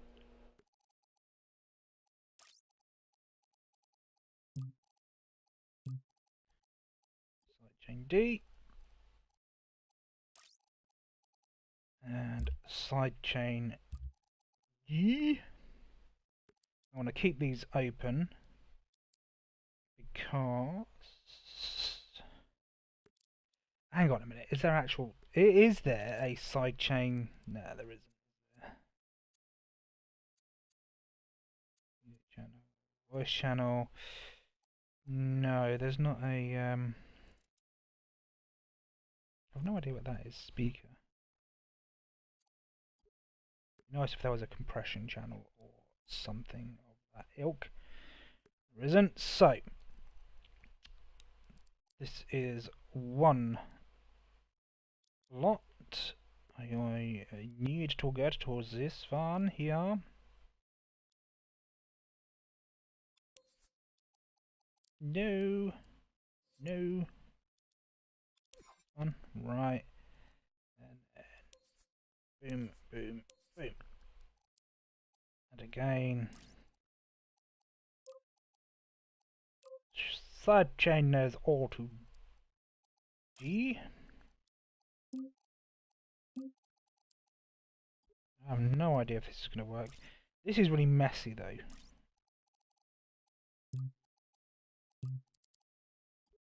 Okay. So, all the base is sidechained to D. So I presume I need to do the same for the drums. Sidechain to D. Oh, I did do that, didn't I? Let's do the snare as well. Change to D. Oh no, that was the kick. Oops.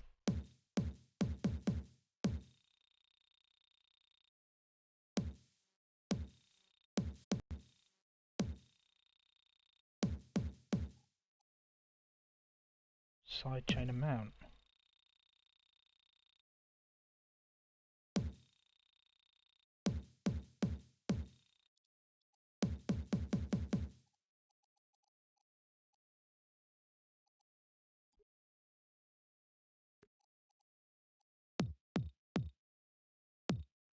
Okay. Was that my snare then? My god, this is the kick.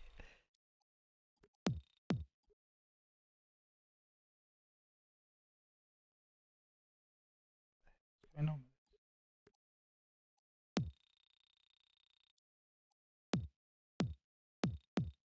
Right, let's see what happens.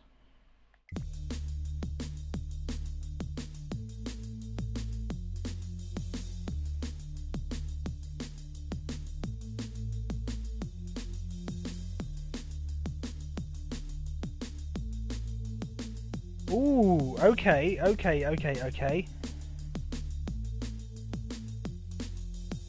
try turning all those. So messy.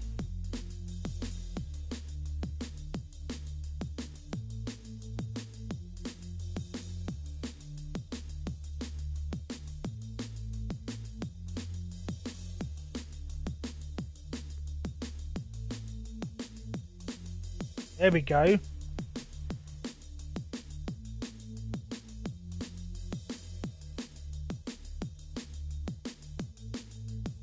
Now I want to know which element I adjust. So do I adjust the compression here?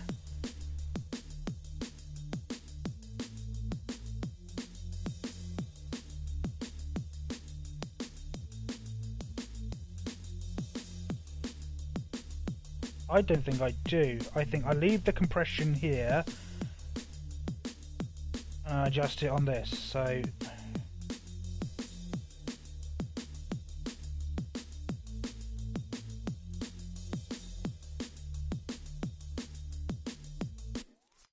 ha!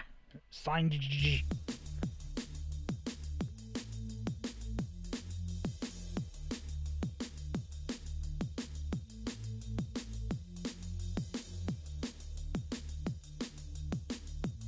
Okay, let's put them all maximum for now.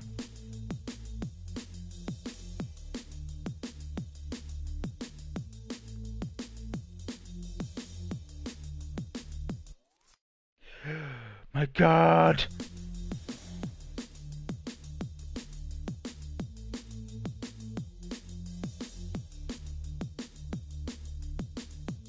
Is that working?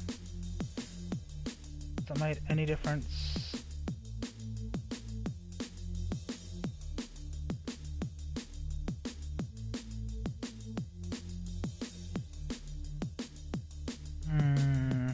Okay.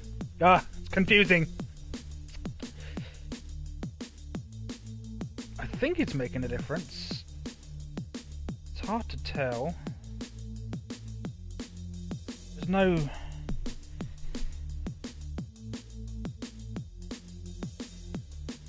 like, you know, attack release, anything like that. So...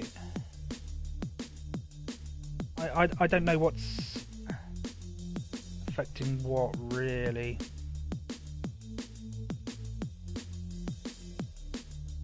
And I can hear there's a little bit of pump going on.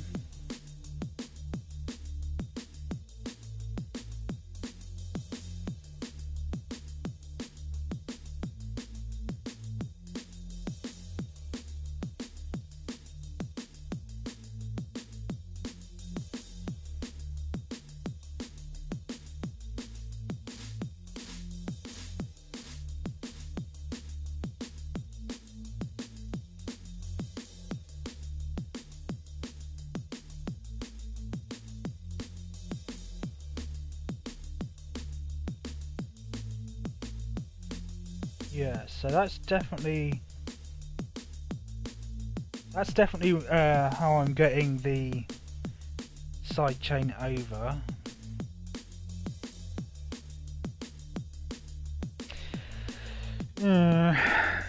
Again, more play is needed. Now, what about that global channel? Is if I've set this timeline. Oh God, there's so much going on here. I want to keep them.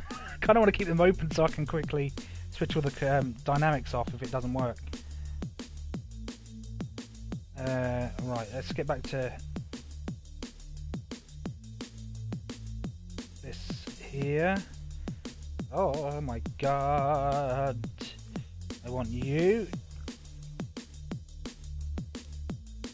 Okay, music channel. Yeah, no, that's just a global.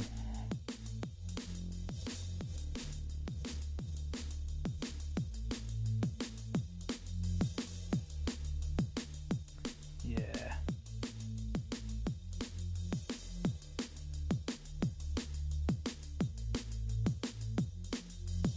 That's the reverb, wasn't it? Okay. Okay. So I'm going to turn... Wow.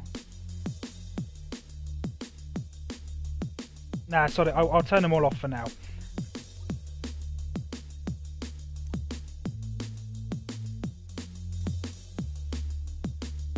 I'll stop the music as well. Drive me insane.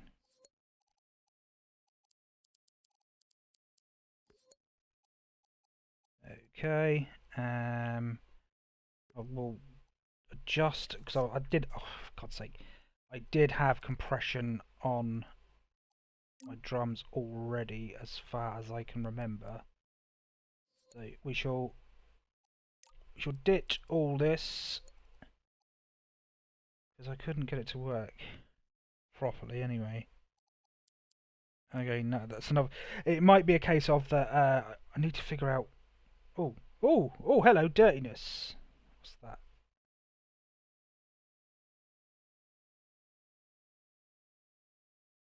Mount.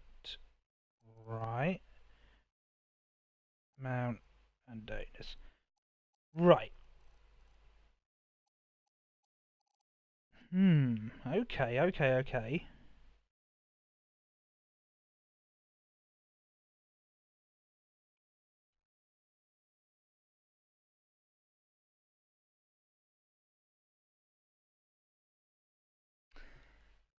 Ah, right, okay.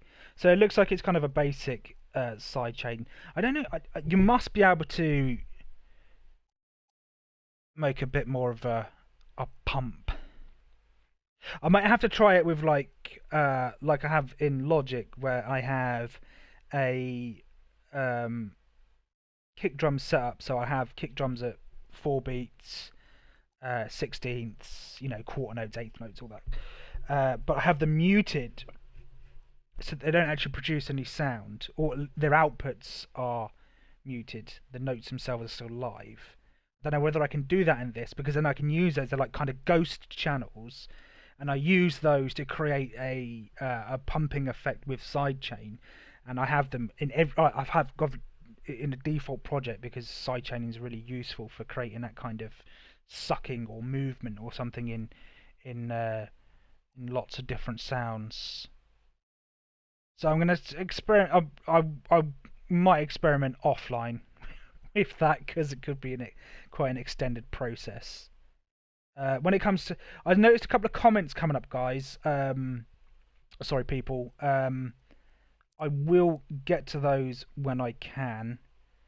I might have to quickly get on my phone, although I'm loathed to do that, because I find it quite rude. The motion controls really doing my head in. With the controller, with the move controllers. Oh no, I want to keep that one on. That's drums.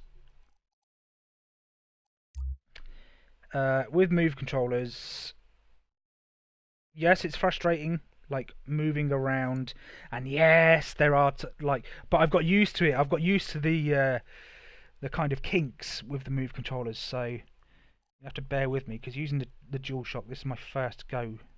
Right, I need to reset my dynamics. How do I go faster? This is really slow.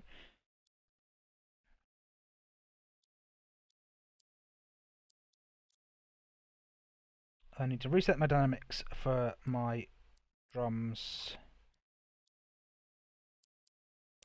because I can't remember exactly what I had them at. So I'm going to solo my drums when I can.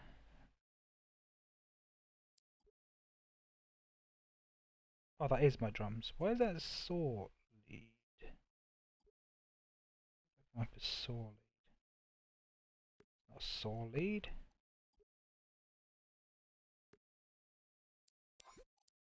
Right, bass gone. Right, so I shall solo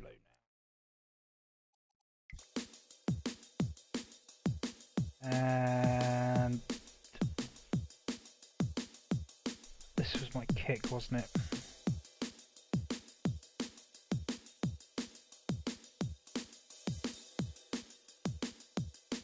Sounds okay for the kick. The snare, I'm probably going to just adjust a very small amount.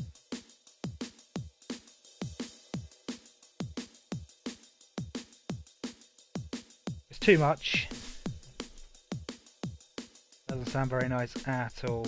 You lose all the dynamics. Squashes it. Okay, that sounds good. I'll leave it there. I will leave it there. Look at what's happened. Look. Look at this. Needs fixing. That can't be right. And it's done it again. It's done it again. Reset. Yeah. Ooh. Well, it did it almost immediately.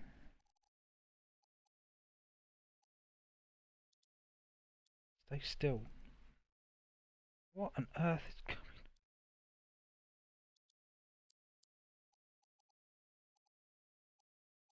on? I mean, I'm literally fighting the controls. That's not good. What the fuck is going on with this? Is it because the camera's struggling to see, do you think? I suppose it is, isn't it? Well, I've noticed when I'm tilting like that and the camera can't see, so you've got to... Ugh, that's crap. Okay. I'm just going to change the name of this, because it's not a saw lead. It's my drum loop. It'd be nice if the name appeared on here as well, so I could see what it is. Okay.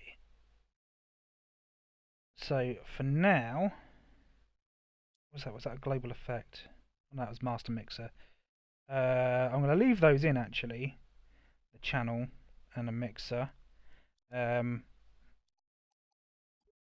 they will be handy later on when I come to extend the song out. Don't need you for now.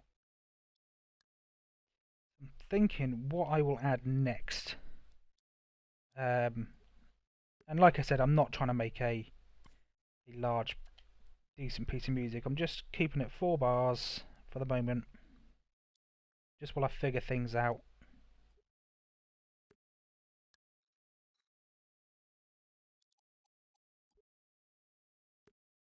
I'm going to change the name of this as well, so I'll call this one the main timeline.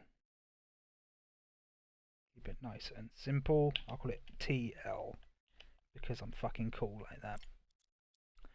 So main TL and drums, bass. Wouldn't mind adding some keys in there before we build up to possibly making a drop or something. While I'm at it, I'm going to quickly check comments. Have a swig of some very cold tea, as usually happens when you're making tunes. You'll make yourself a nice hot drink and then promptly forget to drink it. Cramp in your fingers. Anyone else ever get this? I used to get it a lot when I was mixing and scratching, you know. Cramp in my fingers. Fuck knows. Right, let's have a look. Not too sure I remember how to actually...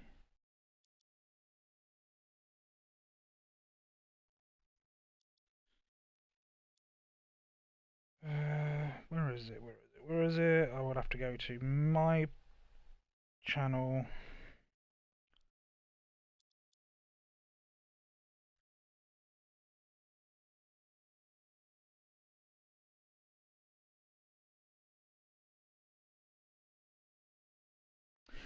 Ah, it's Nick. Is that you still there, Nick? Is that you?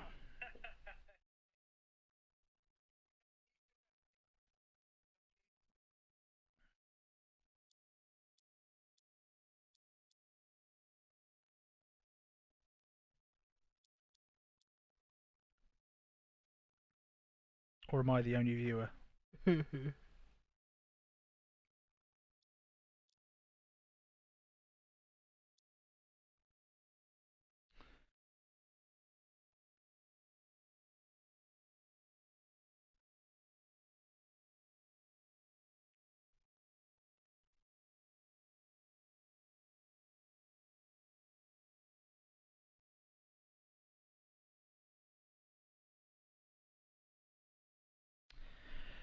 Right, what I will do then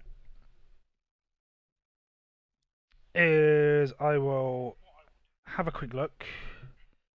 Just have a browse through some keys. And and maybe some strings or something like that. Because I haven't really explored. I've been busy kind of trying to figure out how to make my own stuff, because that's what I do. I prefer to try and at least attempt to make something myself. And if I can't do that, then I will get some loops and then try and rip them apart. I mean, there's no shame in just taking a standard loop and using it however you want. Some people are really funny about that, and they're a bit snobby and like, oh no, you've got to do something. No, you can do whatever you fucking want. If you don't want to do anything with it and it sounds good, then use it. All right? Because you're guaranteed there's a lot of people out there that'll be like, oh yeah, no, you've got to like put your own stamp on it and all this lot, like, you know, make sure that you do something with it. It's like, yeah, but I guarantee those people will take a vocal sample from somewhere and do fucking nothing with it apart from add a bit of delay or reverb to it, and then they're like, yeah. It's like, well, you didn't do fucking anything with that, mate, so shut up. Basically, music's whatever you want it to be. Yeah. Right. So we're going to go in the Dreamverse, and we're going to have a goosey gander at some I do this. I search for clips and stuff like that, but I haven't with Dreams. So I don't think that's going to fit. Okay, that's what we want. We want clips. Any bass, any drums. Ooh, a bit of melody. Melodic. Chords. Yeah. Get into some chords.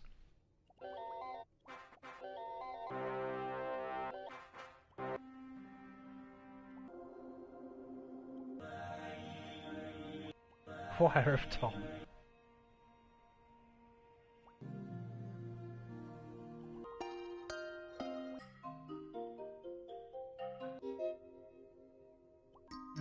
Nothing really yeah,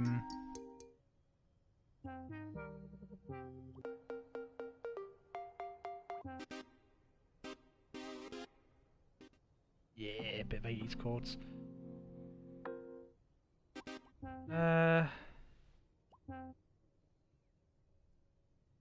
Not really feeling any of them. Am I in the right place?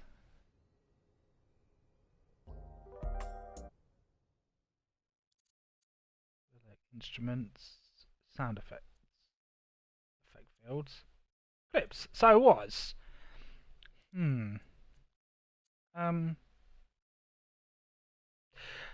Here's something I know about Dreams, which is pretty cool. Is, let's for instance say let's for instance say I choose a music clip. We'll choose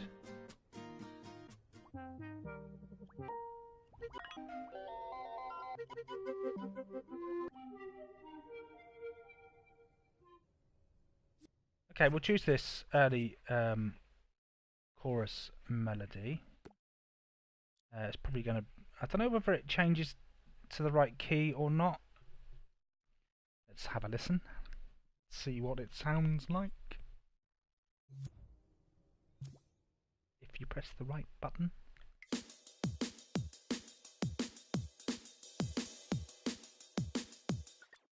I think that's just playing in that timeline, isn't it?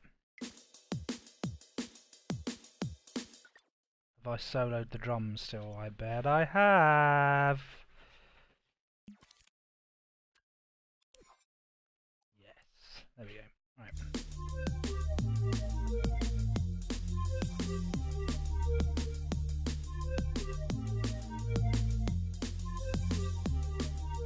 So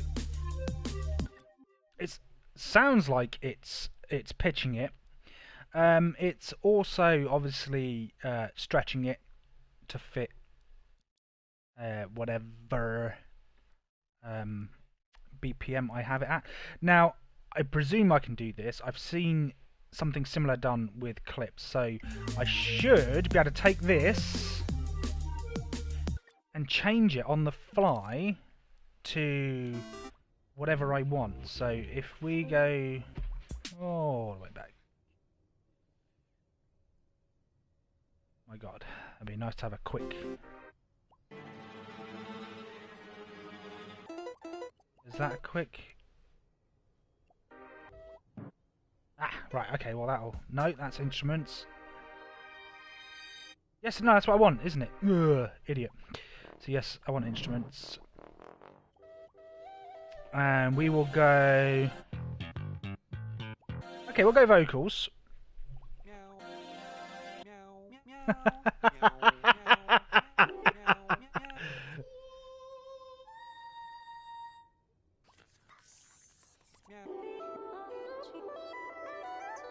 Heard that a lot, those dream vocals. Okay, we've got some vocal cut. Now, if I remember, yeah, so I should be able to just replace.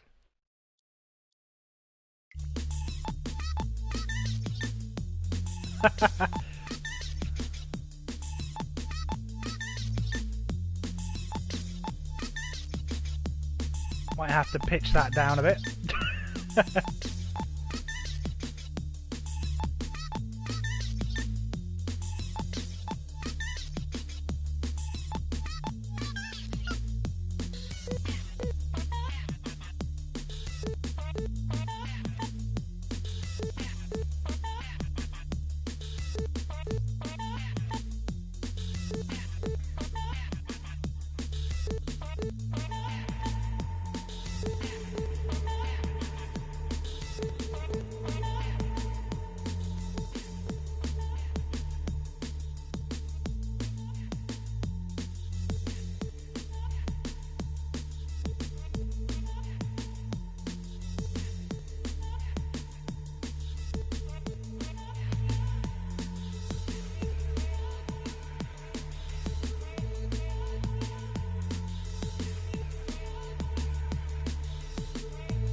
So I think that's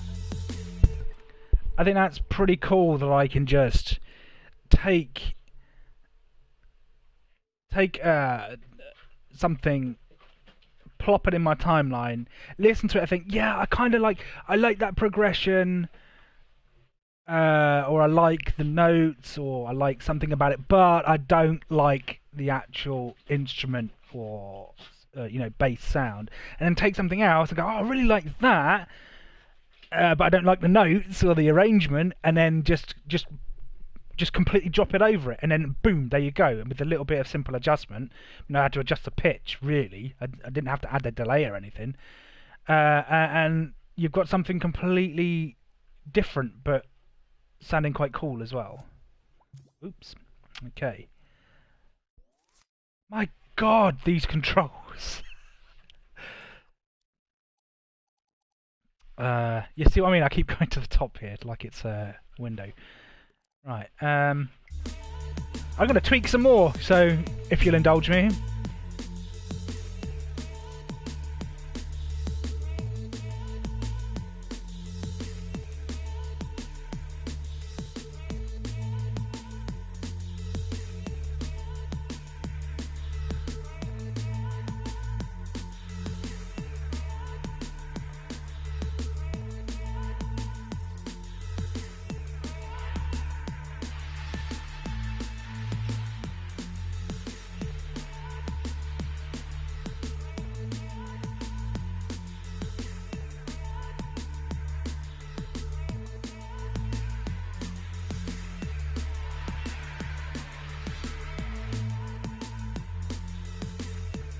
Let's try.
That almost sounds a little bit like those kind of stretched vocals you used to get in the old jungle songs, you know?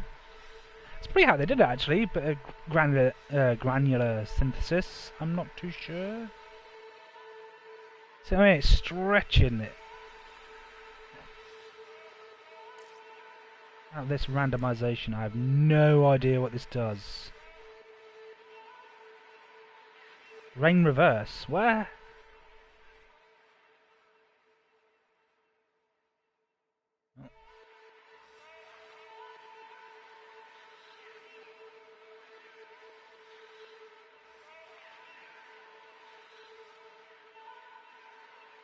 Yes, I want some pan jitter. I want that stereo width right up as well. Pan it slightly over to one side.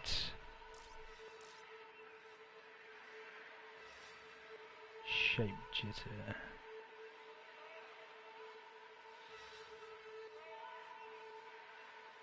Okay, okay.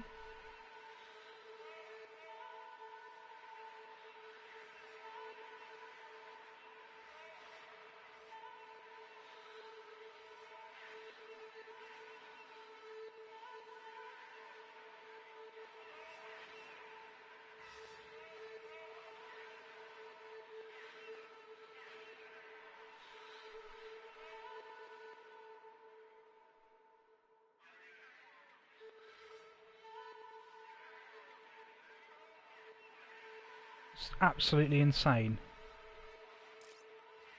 But this is the thing.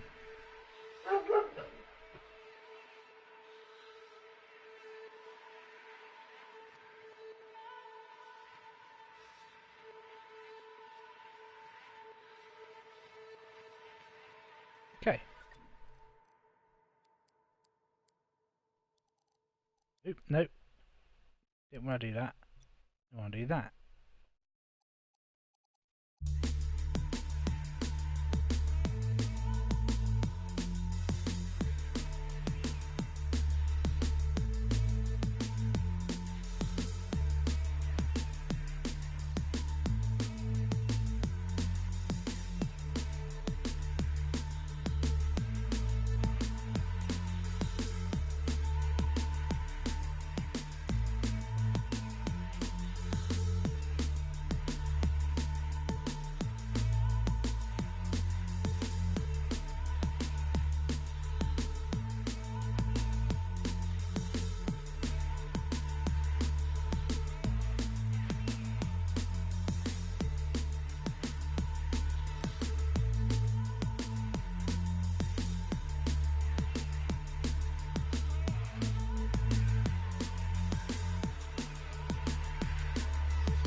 Shut up, you. Shut up, you. What's this? Hey, you Koopy. Alright. Okay, Kira. Okay, Kira. No. No. No, no. Good girl. Go on.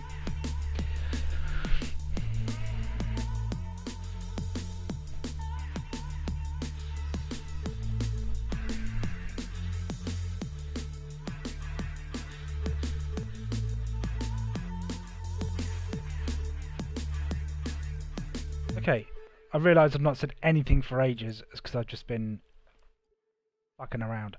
So I'm going to leave it there, I think. I really do need to have something to drink and have my lunch. But I've made a start. I've messed around with a bit. I really like those cut samples, actually. I might go in and see what kind of different ones we've got. Yeah, it does sound quite cool. Quite cool. Pretty pleased with how the bass turned out in the end. Bit annoyed with a few things. Would be nice to figure out a decent sidechain option, although it's not really essential. It does sound quite good as it is. But yeah. No, I'm pretty pleased. I mean, for what it is, it's a game. Like I said at the very beginning, at the end of the day, it's a game. And all this can be tied into, game logic, game lighting, art pieces that can change with the music, or the art can affect the music. It's utterly insane. It really is utterly insane. And I don't think people realise just how incredible this is, and I don't think many people will. I think there'll be a lot of people that scratch their heads and won't get this. They will not understand this, and that's fair enough because it is incredibly complex to kind of wrap your head around, especially if you're not into creating. I'm into creating music. I'm not a sculptor, or I'm not really into making game logic or anything like that. Coding is. I personally see coding as way beyond anything I could ever achieve, so I stick with music. But I can understand that the different relationships, just like you can in coding, just like you can in art, just like you can in video, all these different things all coming together to become greater than the sum of its parts.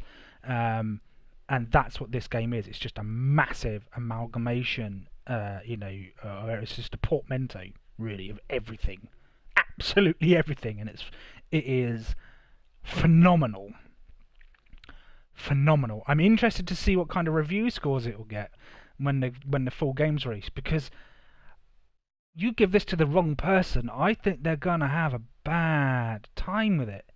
They're gonna dabble in it, and then they'll be bored.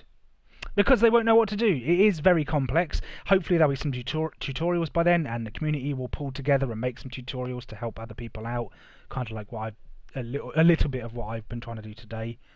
But yeah, I'll be interested to see what kind of review scores it gets. Give it to the wrong person, and they're gonna. I mean, that's the same with any game, but I think more so in the case of this, because it is just ridiculous. What can be achieved, but then it's also, when you've got something that's incredibly deep, it's very easy to miss it. It's very easy to miss all of it. Some people think of a puddle, isn't it? Really, you can have an incredibly deep puddle, but some people don't like getting their feet wet, so they just dip their shoe in and try and get out of the puddle as quickly as possible. And there's people like me who don't give a flying fuck. Like, I'll jump 2 feet in because I want to know how deep that puddle goes. And yeah, alright, maybe it'll be so deep it'll drown me one day, but c'est la vie. Anyway, if you've bothered to make it to the end, if you've bothered to make it this far, I truly appreciate it. I doubt you have. In fact, I'm probably talking to no one, and will continue talking to no one until this video is purged, which will be whenever climate change fucks us all, I should imagine.